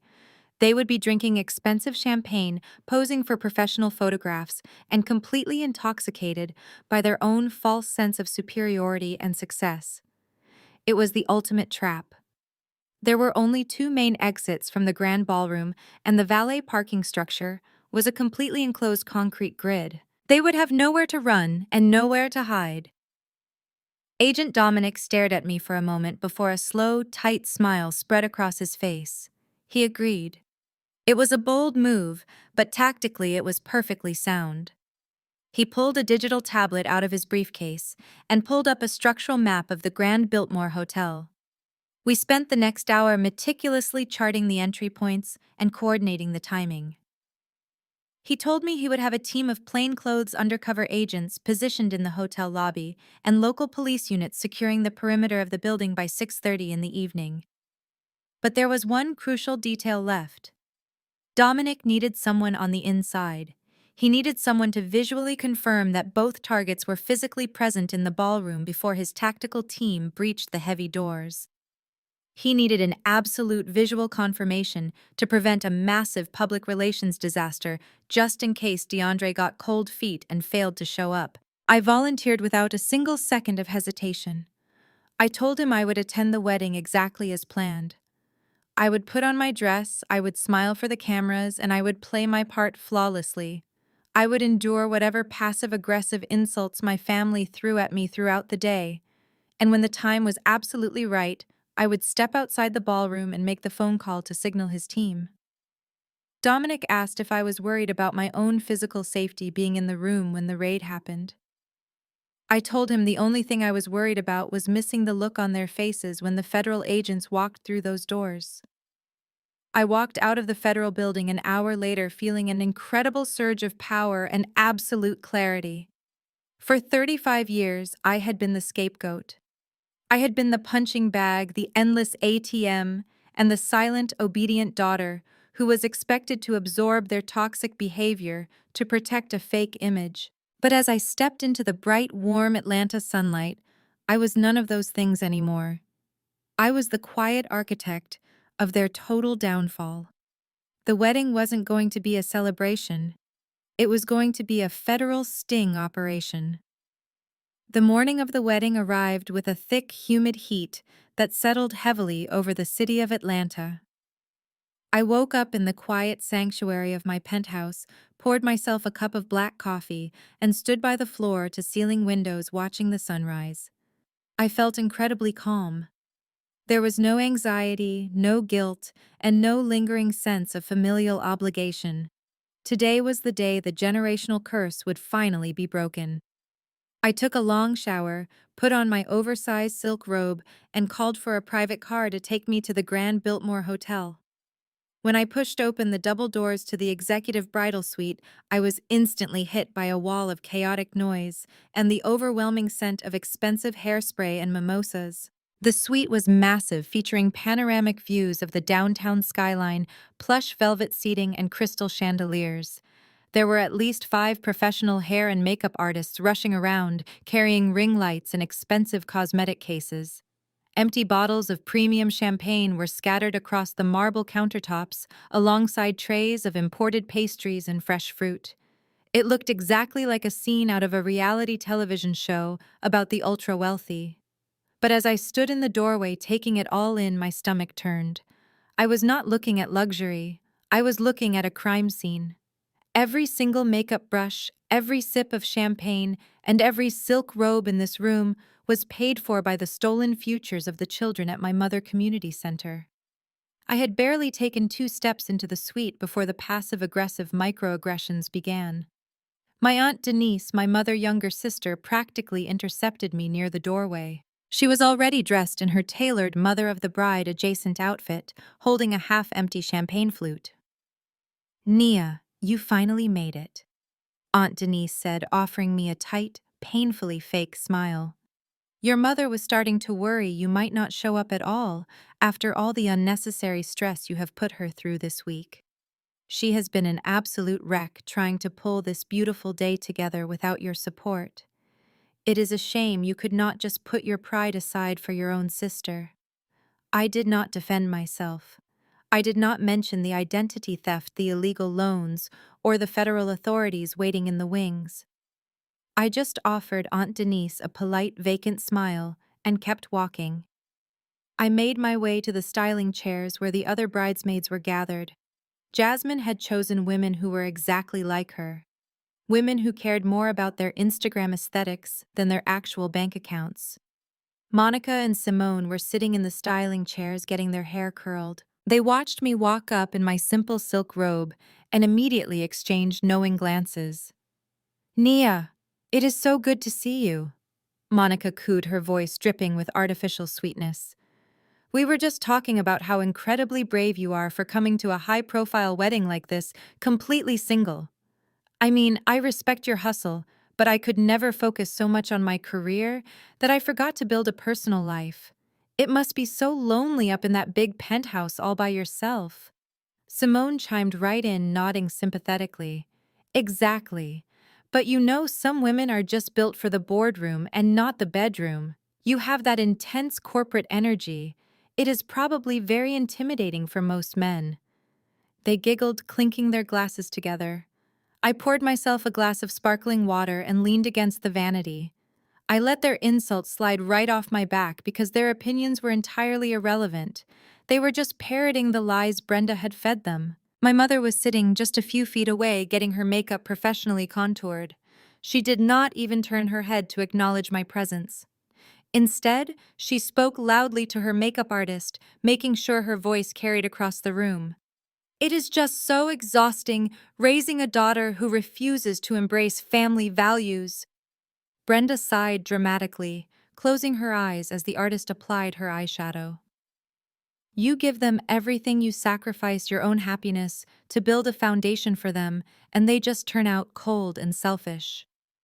I am just so incredibly blessed that my youngest daughter, Jasmine, understands the true meaning of loyalty and love. She and DeAndre are going to build such a beautiful, wealthy legacy together." I took a slow sip of my water. The absolute delusion was staggering, but I maintained my perfect poker face. I was the maid of honor, so I took my seat and let the artist style my hair and apply my makeup. I remained completely silent for the next 2 hours, observing the frantic, desperate energy of the room. Finally, it was time to get dressed. Jasmine stepped out of the master bedroom suite. The room went completely silent. She was wearing the $10,000 custom silk gown. It featured a dramatic sweeping train, a plunging neckline, and intricate hand-sewn beadwork. She looked absolutely stunning. She also looked like a walking federal indictment. Her friends gasped and clapped, showering her with aggressive praise. Jasmine soaked it all in, twirling slowly in front of the massive floor-length mirror. Then she turned her attention to me. I was wearing the designated maid of honor dress, an elegant floor-length emerald green gown that fit me perfectly. Jasmine walked over to me, her eyes scanning me from head to toe with a highly critical glare. She reached out and adjusted the strap of my dress, clicking her tongue in disapproval. "You know, Nia," Jasmine said, her voice carrying easily over the soft background music, "the dress is fine, but you are wearing it like a suit of armor. You need to soften up your posture. You are projecting aggressive CEO energy instead of supportive bridesmaid energy." I looked at her through the reflection in the mirror. "I am just standing here, Jasmine," I replied evenly. "That is exactly the problem." She sighed, crossing her arms. "You are so rigid. You are always in control, always analyzing everything. It is no wonder you do not have a date tonight. Men, especially high-value men like DeAndre, do not want a woman who is so masculine and focused on money. They want a soft feminine woman they can provide for. They want a partner, not a competitor. If you keep acting like the boss of everything, you are going to end up completely alone with nothing but your bank accounts to keep you warm. She smiled, a condescending, pitying smile that was meant to put me right back in my place as the pathetic, lonely older sister. She expected me to shrink. She expected me to feel deeply insecure about my independence and my success. I looked at my sister, a woman who was hours away from legally marrying a fraudulent criminal who owed his life to underground loan sharks. A woman whose entire lavish wedding was funded by her mother committing federal embezzlement. She was standing in a stolen dress, drinking stolen champagne, lecturing me about how to attract a high-value provider. The pure, unadulterated irony of her insult was the most satisfying thing I had ever heard. I did not get angry. I did not snap back. I simply smiled, stepped closer to her, and gently fixed the edge of her lace veil. "You are absolutely right, Jasmine," I said, my voice soft and perfectly calm. "I have a lot to learn about how this family operates. Enjoy your beautiful day." I smoothed the veil over her shoulders and took a step back. Let her have her moment. It was about to be her last. The transition from the chaotic bridal suite to the breathtaking main sanctuary of the Grand Biltmore Hotel felt like stepping onto a Hollywood movie set. The celebrity wedding planner my mother had hired using the stolen municipal grant money had truly outdone herself. As I stood in the grand foyer waiting for the procession to begin, I took in the sheer magnitude of the financial crimes surrounding me. There were towering archways constructed entirely of imported white orchids and delicate cascading ivy. The standard hotel chairs had been replaced with custom white velvet seating. A professional string quartet was positioned on a raised velvet platform, playing a hauntingly beautiful classical arrangement.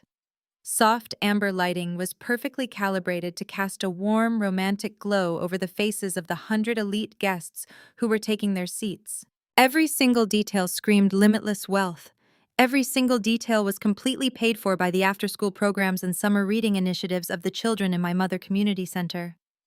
The procession began. As the maid of honor, I was the last to walk down the aisle before the bride.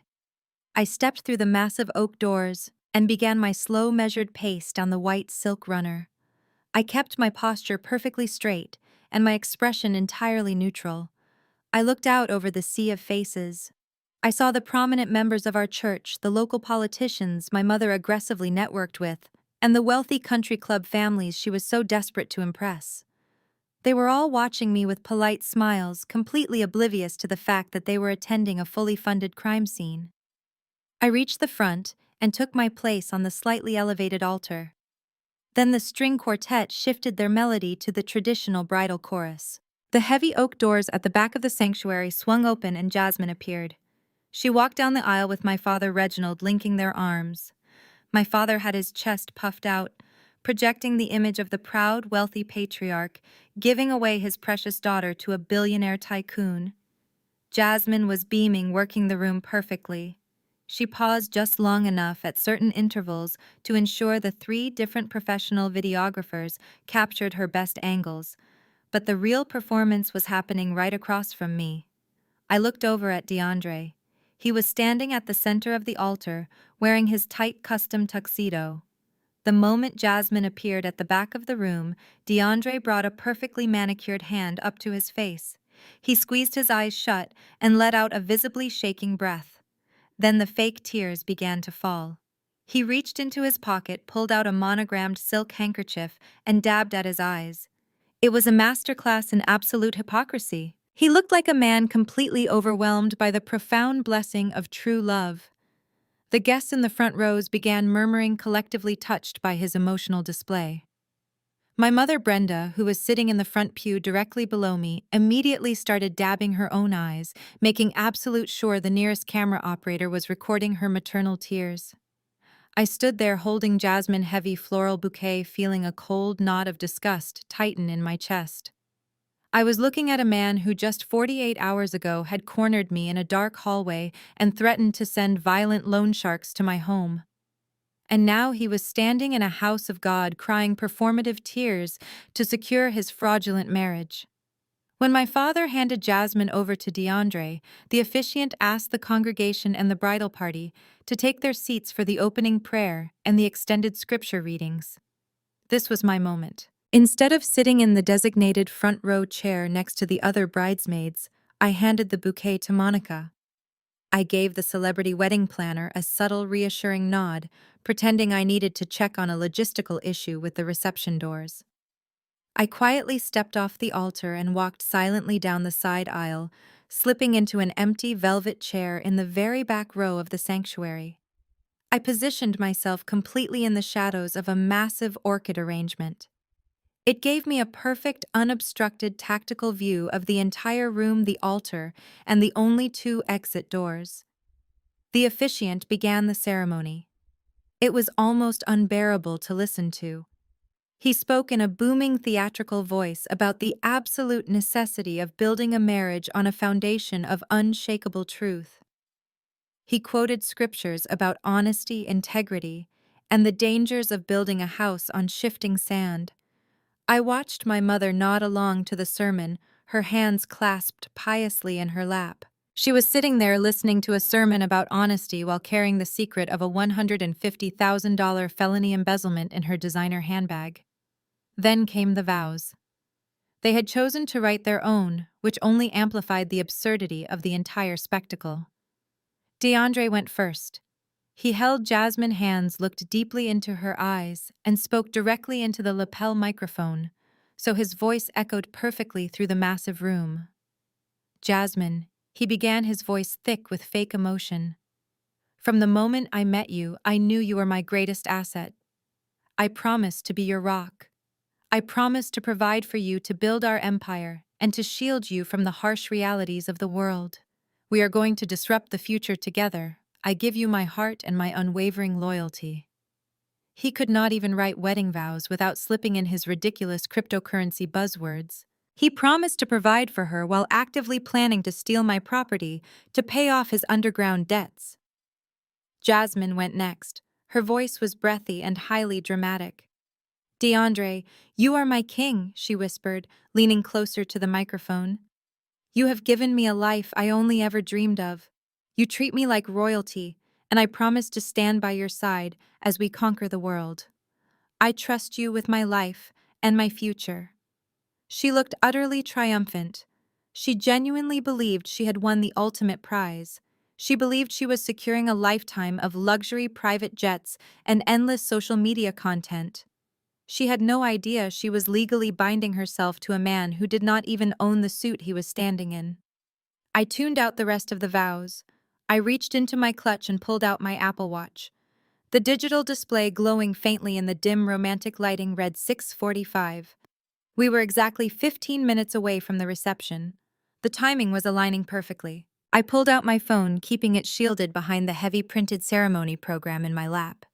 I opened the secure messaging application and typed a quick message to Special Agent Dominic. Target is locked. All parties present. I watched the tiny delivery checkmark appear. Less than 10 seconds later, my phone vibrated silently against my palm. Dominic replied, "Perimeter secured. Warrants authorized. Awaiting your signal." I locked my phone and slipped it back into my clutch. I leaned back in the velvet chair and let out a long, slow breath. The suffocating anxiety that had plagued me for the last 6 months completely evaporated. I felt nothing but a cold, razor-sharp sense of vindication. I looked at the front of the room, watching my family smile and applaud their own illusions. They were so deeply arrogant, so completely convinced of their own untouchable superiority, that they never even bothered to look over their shoulders. The officiant instructed DeAndre to place the ring on Jasmine's finger. I knew that ring was cubic zirconia, just like I knew the Bentley was rented and the crypto firm was a ghost. Then the officiant smiled broadly, raising his hands toward the towering ceiling. By the power vested in me and the state of Georgia, the officiant proclaimed, "I now pronounce you husband and wife. You may kiss the bride." DeAndre dipped Jasmine backward, delivering a highly choreographed theatrical kiss that sent the crowd into a frenzy of polite applause and cheering. The string quartet immediately launched into a joyful, triumphant melody. My mother stood up, clapping loudly and waving at the videographer. My father patted the man next to him on the back, projecting pure pride. I remained seated in the shadows at the back of the room, my hands resting calmly in my lap. I did not clap, I did not smile. As the officiant pronounced them husband and wife, I knew their marriage was already built on a federal crime. The transition from the quiet romantic sanctuary to the opulent grand ballroom for the reception felt like stepping off a calm shore directly into an active minefield. The 100 elite guests, the politicians, the country club socialites, and the prominent members of our church had all filed into the massive space completely intoxicated by the breathtaking floral arrangements, the towering ice sculpture, and the endless trays of imported champagne. They had just watched a deeply moving ceremony filled with promises of eternal love and unwavering loyalty. They were entirely oblivious to the fact that they were standing in a room entirely funded by stolen municipal grant money, celebrating a marriage designed to secure illegal collateral for underground loan sharks. I took my designated spot near the edge of the dance floor, holding a glass of sparkling water and maintaining my perfectly composed facade. You already know exactly how the confrontation played out. You know that my mother Brenda marched over to me flanked by her high society friends. You know that she cornered me in front of those influential guests and demanded I hand over the keys to my $4 million penthouse so her fraudulent new son-in-law could build his fake empire. You know that I firmly refused, and you know that she slapped me. But what I did not tell you before was the profound heavy gravity of the seconds immediately following that strike. The physical impact was incredibly jarring, but the emotional severing was absolute and final. The stinging heat radiated across my left cheekbone, spreading like a sudden, aggressive sunburn. My mother had put her entire body weight behind that swing, unleashing 35 years of deep-seated resentment in a single violent motion. I could feel the delicate skin along my jawline swelling almost instantly tight and pulsing with adrenaline. My teeth had cut sharply into the soft tissue of my inner lip, and the distinct metallic tang of blood pooled heavily on my tongue. I swallowed it down, refusing to spit it out or raise a hand to comfort my bruised face. I looked at Brenda. Her chest was heaving, her eyes wide with a mixture of terrifying rage and sudden panicked realization. She had meant to break me. She had meant to use physical violence to force my submission in front of her peers, just as she had used emotional manipulation to control me my entire life. But when I did not cry, when I did not cower or scream, her entire aggressive posture crumbled. The chilling smile I gave her was the exact moment she realized she had completely lost her oldest daughter forever. The surrounding 100 guests were frozen in a collective state of absolute shock. A waiter had dropped his tray, and the sharp, ringing sound of a shattered champagne glass, echoing against the marble floor, seemed to stretch on for an eternity. These were people who prided themselves on immaculate decorum. They donated to my mother community center. They respected my father's long corporate career. And they had just watched the deeply respected matriarch of this perfect family physically assault her own child on the dance floor of a luxury hotel. The immediate aftermath was a masterclass in the deeply toxic dynamics that had governed my household for decades. Reginald. My father did not rush to my side to see if I was seriously injured. He did not reprimand his wife for committing battery in public. His first instinct, his absolute only instinct, was to aggressively protect the illusion of our family image. He spun around, his face pale and sweating profusely under the crystal chandeliers. He aggressively waved his arms at the terrified DJ who was standing frozen behind his equipment booth. "Play the music!" Reginald hissed loudly, his voice cracking with sheer panic. "Play something upbeat right now. Turn it up and cover this up." The young DJ frantically pushed buttons on his soundboard, and a loud, pulsing rhythm and blues track suddenly blasted through the massive speakers, abruptly shattering the heavy, suffocating silence in the ballroom. But the loud music could not erase what everyone had just witnessed. I glanced at Jasmine. She was not crying anymore. She was furiously smoothing down the front of her $10,000 custom silk gown, glaring at me with pure, unadulterated hatred.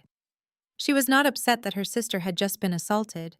She was furious because I had ruined the aesthetic of her perfect reception and stolen the spotlight from her grand entrance. I looked at DeAndre. He was taking a slow, deliberate step backward, physically distancing himself from Brenda, violently sudden outburst. The charming, confident smirk he had worn throughout the entire ceremony was completely gone, replaced by a look of sheer, terrifying desperation. He realized in that exact moment that I was never going to sign over the deed to my downtown penthouse.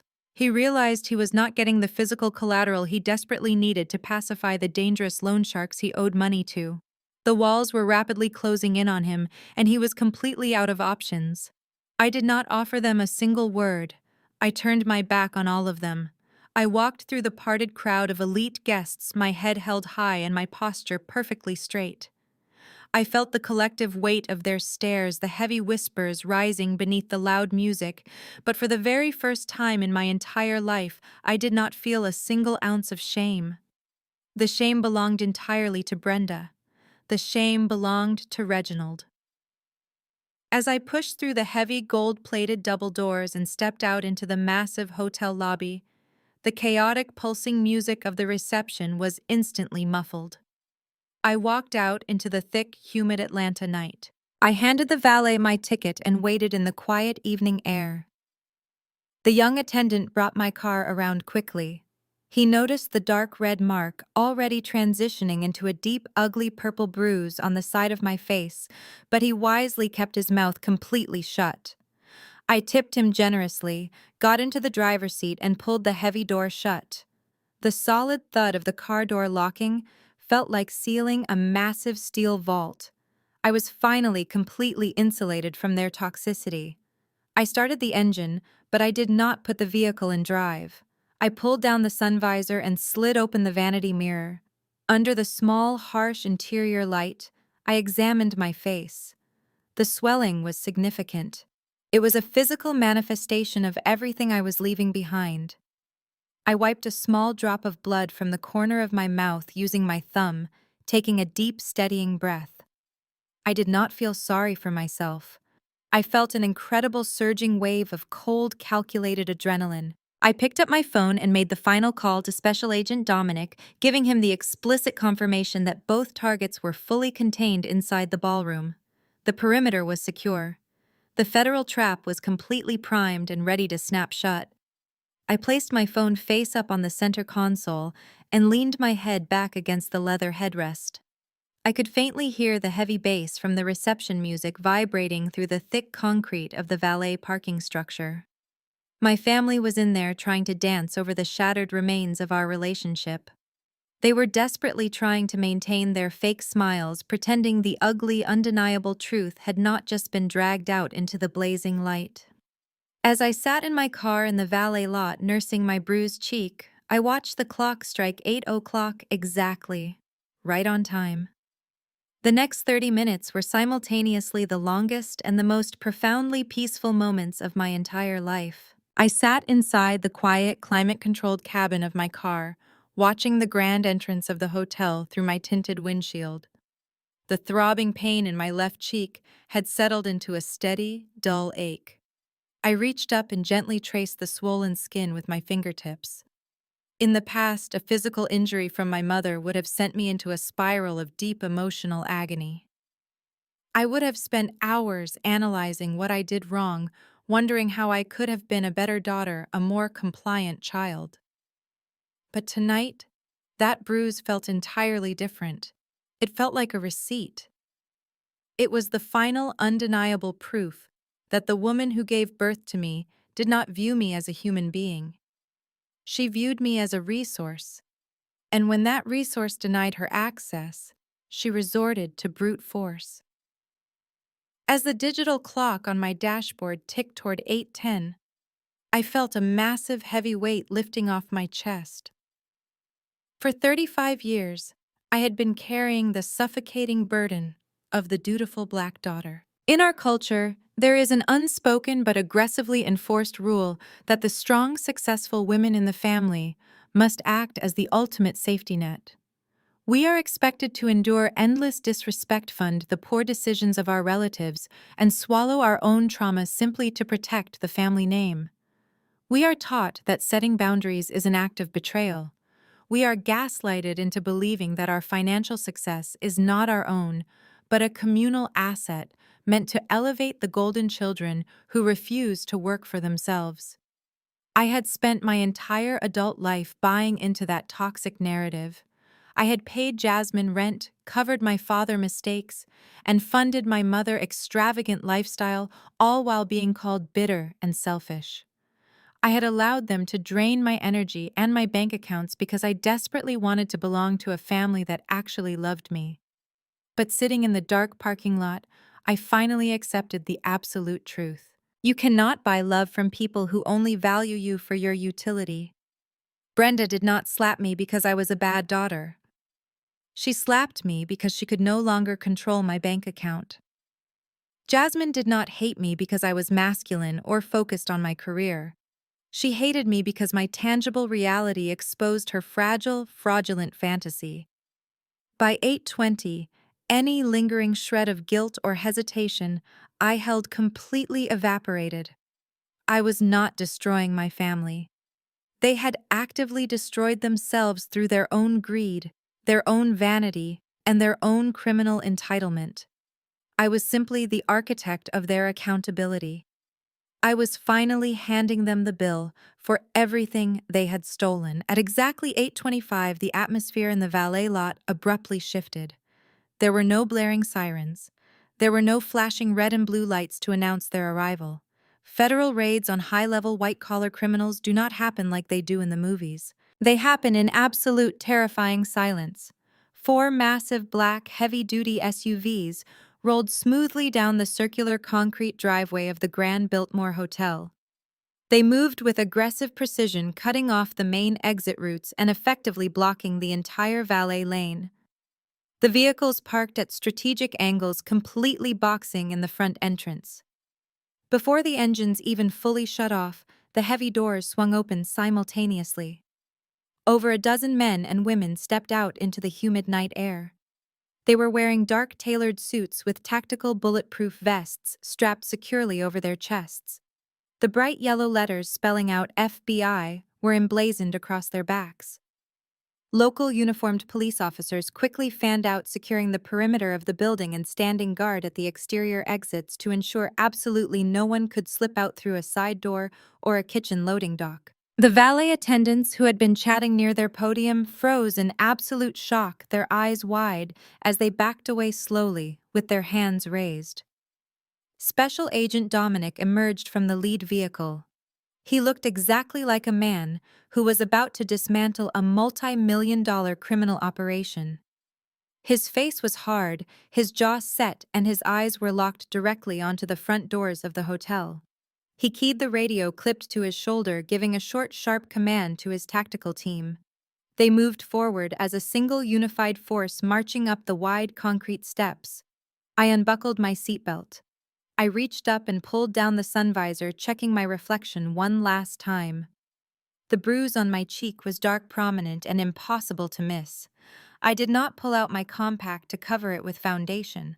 I did not try to hide my face behind my hair. I wanted every single elite guest in that ballroom to see exactly what the highly respected Brenda had done to her own daughter before they watched her get taken away in handcuffs.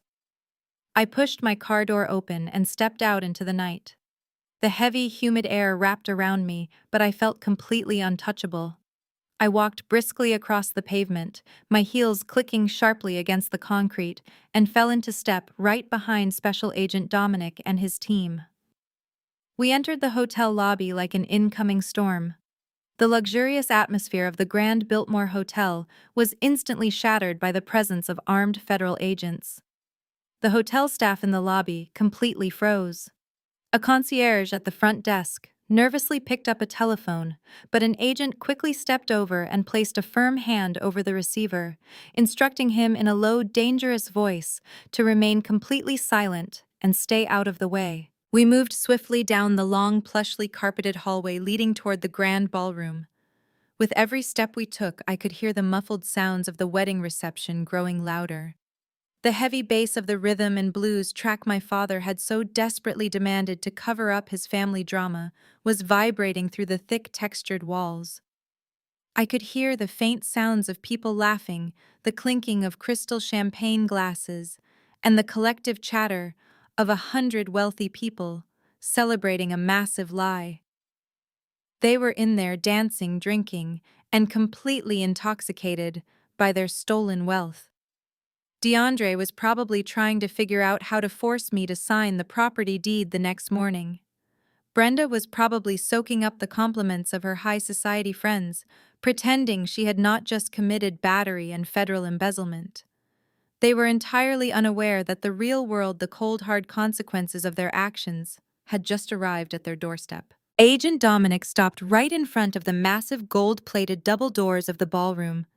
He held up a single hand, signaling his team to halt.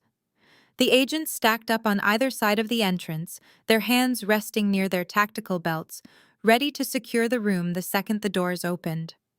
Dominic looked back at me over his shoulder, offering a single questioning glance to confirm I was ready.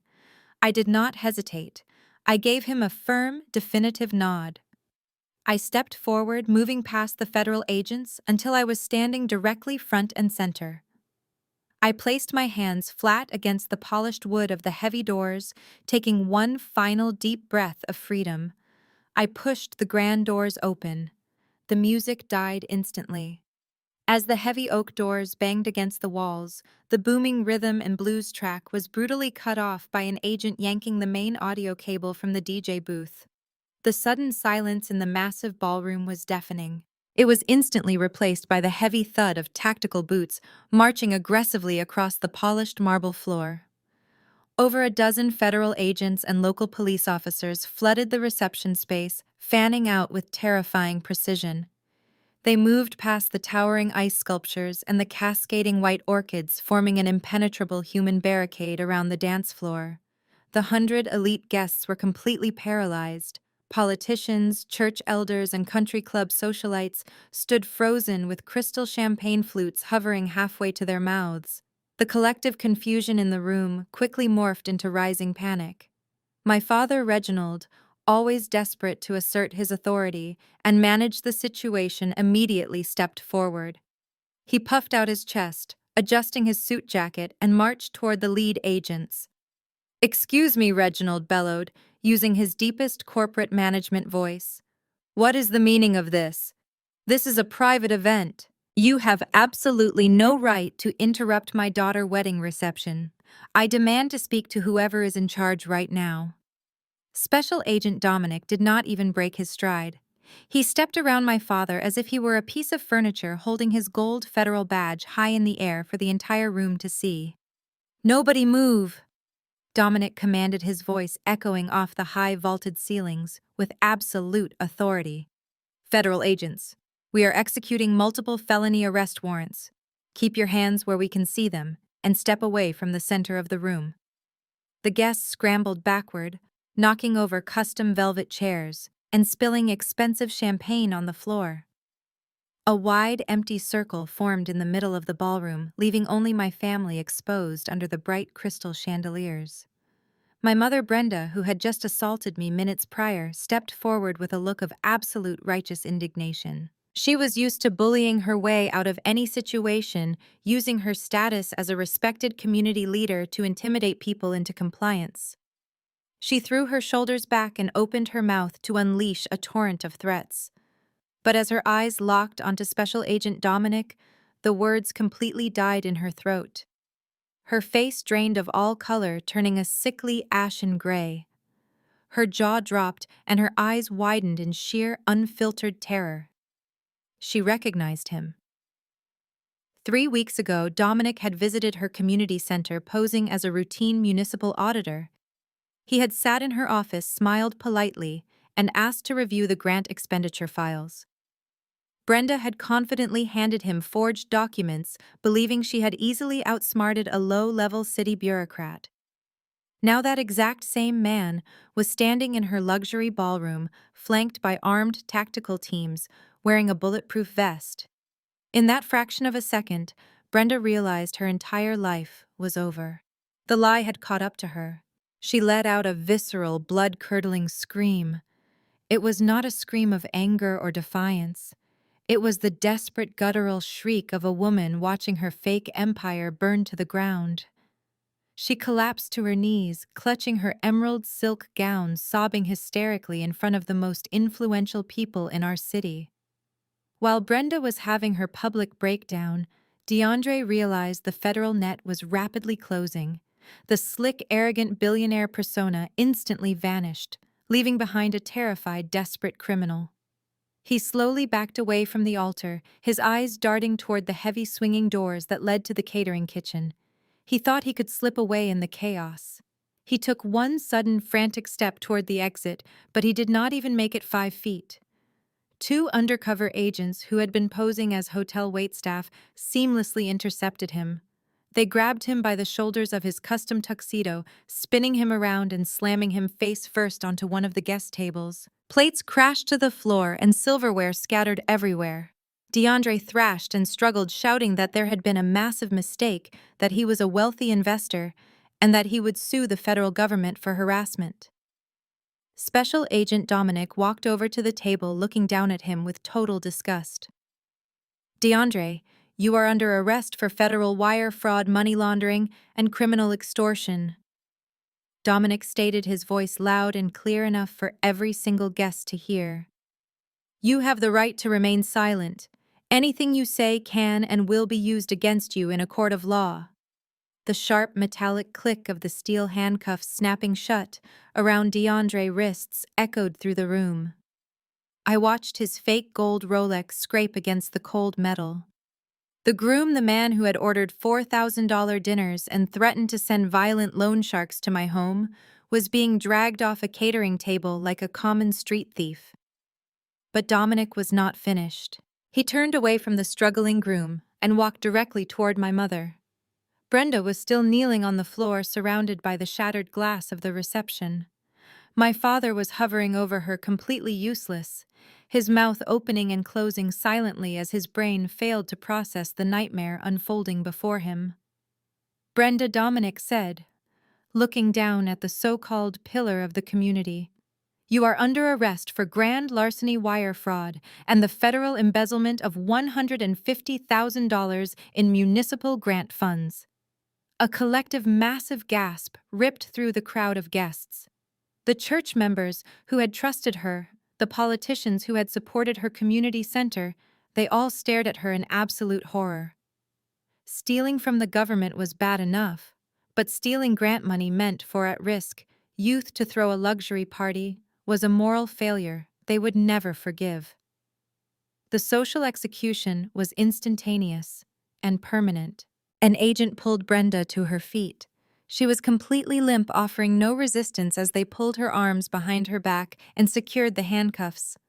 Her perfect hair was ruined, her expensive makeup was running down her face in dark streaks, and she looked incredibly small. Jasmine had been standing frozen near the ice sculpture, watching her new husband and her mother get chained like animals. The reality finally broke through her profound delusion. She let out a piercing, hysterical wail. She hiked up the skirt of her $10,000 gown and ran wildly toward the center of the room. Nia Jasmine screamed, her face twisted in absolute panic. Her eyes locked onto me where I was standing calmly near the entrance. Nia, do something. Call your corporate lawyers, write them a check, tell them it is a misunderstanding. You have the money, Nia, fix this right now. She was still demanding my money. Even as the federal government dismantled her fraudulent life piece by piece, she still believed it was my ultimate responsibility to save her. She expected the scapegoat to jump on the grenade. I stepped out from the shadows of the doorway. I walked slowly and deliberately across the marble floor, my heels clicking in the heavy silence of the room. The federal agent stepped aside, letting me pass. I walked right up to my mother, who was standing in handcuffs, flanked by two officers. Brenda slowly raised her head. Her eyes were red and swollen, filled with a desperate, pleading look I had never seen before. She was waiting for me to save her. She was waiting for the dutiful black daughter to sacrifice herself for the family image. I stopped 2 feet in front of her. I looked at the dark purple bruise blooming on my own cheek, the mark she had left on me just 30 minutes ago. Then I looked directly into her eyes and let a cold, satisfied smile spread across my face. "I told you I was not giving you my keys," I said, my voice perfectly steady and completely empty of mercy. I turned around and walked away, leaving them standing in the absolute wreckage of their own greed. I walked out of the ballroom and into the cool lobby, following the tactical team as they escorted my mother and my brother-in-law out through the main entrance.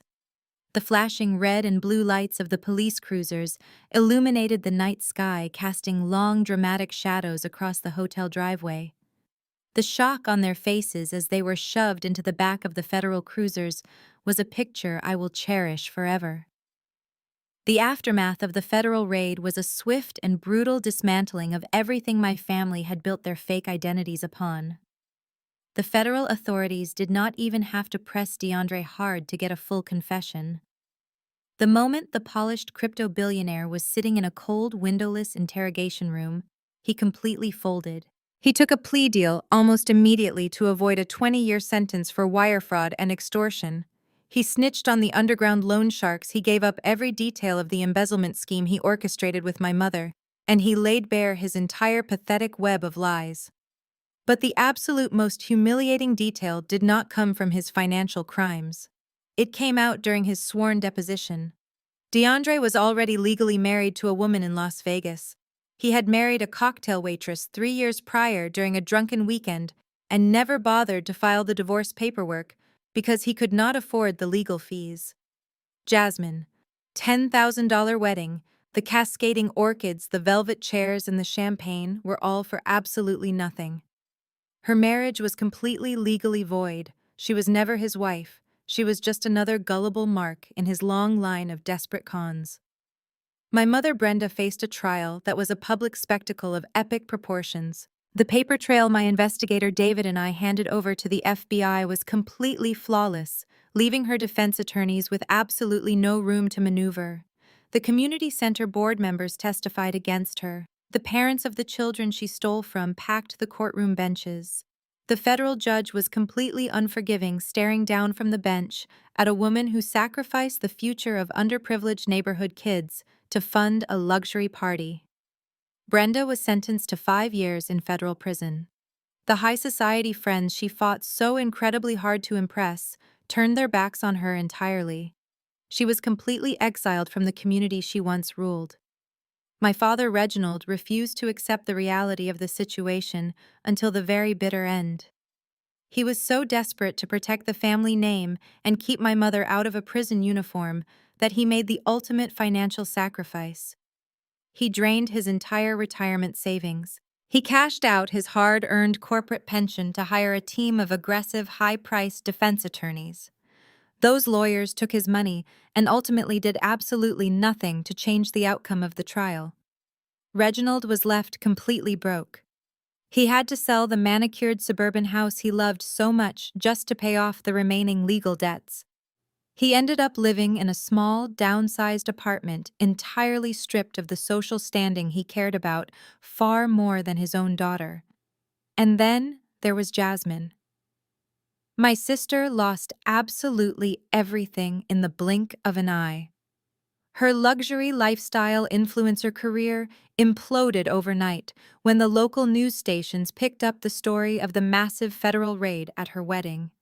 The internet is incredibly cruel to people who fake their wealth.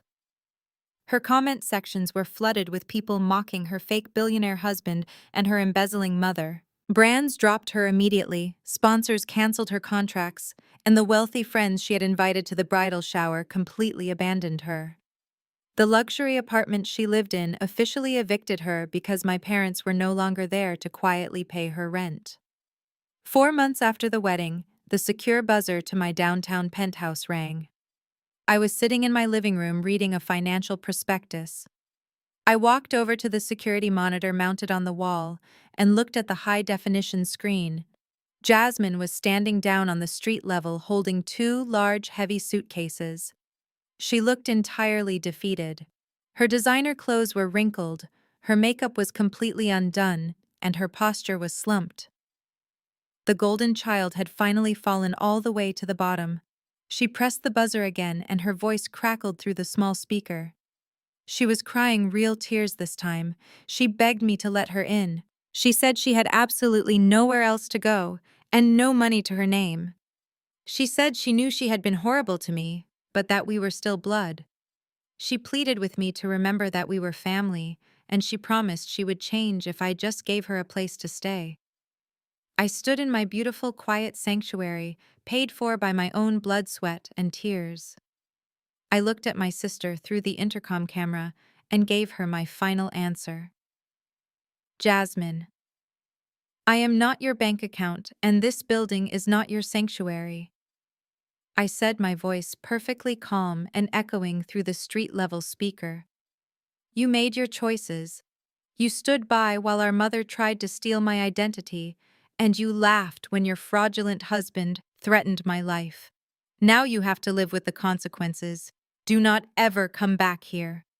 I took my finger off the intercom button before she could scream her reply. I picked up my cell phone and dialed the front desk, instructing the lobby concierge to have building security escort the crying woman with the suitcases off the property immediately. I walked over to my floor-to-ceiling windows and looked down at the street below. A few moments later, I watched two uniformed security guards approach my sister. She threw a massive temper tantrum, stomping her feet and gesturing wildly at my building, but the guards simply stood their ground and pointed down the block. I watched her drag her heavy designer suitcases down the concrete sidewalk until she completely disappeared around the corner. That was the last time I ever saw her. The next morning, I took the final necessary steps to protect my peace. I went to my cellular provider and completely changed my phone number. I updated my emergency contacts, blocked every single extended relative on all social media platforms, and instructed the security team at my venture capital firm to deny entry to anyone sharing my last name. I did not feel a single ounce of guilt. There was no tearful mourning period, and absolutely no looking back. Cutting them off was the most incredibly liberating decision I have ever made. Without the constant financial drain, the emotional sabotage, and the heavy, suffocating weight of my parents' expectations, my life completely transformed. My venture capital firm skyrocketed. With my mind entirely clear and focused, I closed 3 massive funding rounds in the following quarter. I bought a second property. I traveled. I built a beautifully supportive chosen family of peers, mentors, and friends who actually respected my boundaries and celebrated my success without secretly calculating how they could profit from it. Looking back on everything that happened, I realized that what I did was much bigger than just stopping a wedding or protecting a penthouse. I broke a massive generational curse. For generations in our community, there has been this deeply flawed, toxic expectation placed firmly on the shoulders of successful Black women. We are conditioned from birth to be the mules of the family. We are expected to carry the financial burdens of grown adults, absorb the emotional abuse of our elders, and smile through the disrespect, all in the name of family loyalty. We are taught that setting boundaries is an act of betrayal, and that cutting off toxic relatives makes us cold and bitter. But abuse disguised as family tradition is still abuse. Financial exploitation disguised as communal support is still theft. You do not owe your peace, your property, or your sanity to people who only view you as a resource. You do not owe loyalty to people who would gladly watch you drown just so they can stand on your shoulders to keep their own heads above water. Being the one to break that cycle is incredibly isolating at first. It requires you to walk through the fire of public judgment and family exile. But on the other side of that fire is a level of freedom and authentic success that they could never even comprehend. I survived the guilt trips, the gaslighting, the physical assault, and the federal crimes. I stood my ground against a family that tried to consume me, and I came out entirely whole. I protected my empire because I was the only one who built it. Blood makes you related, but loyalty, respect, and boundaries make you family. If this resonated with you, drop a like, share this with someone who needs to hear it, and I will see you in the next story.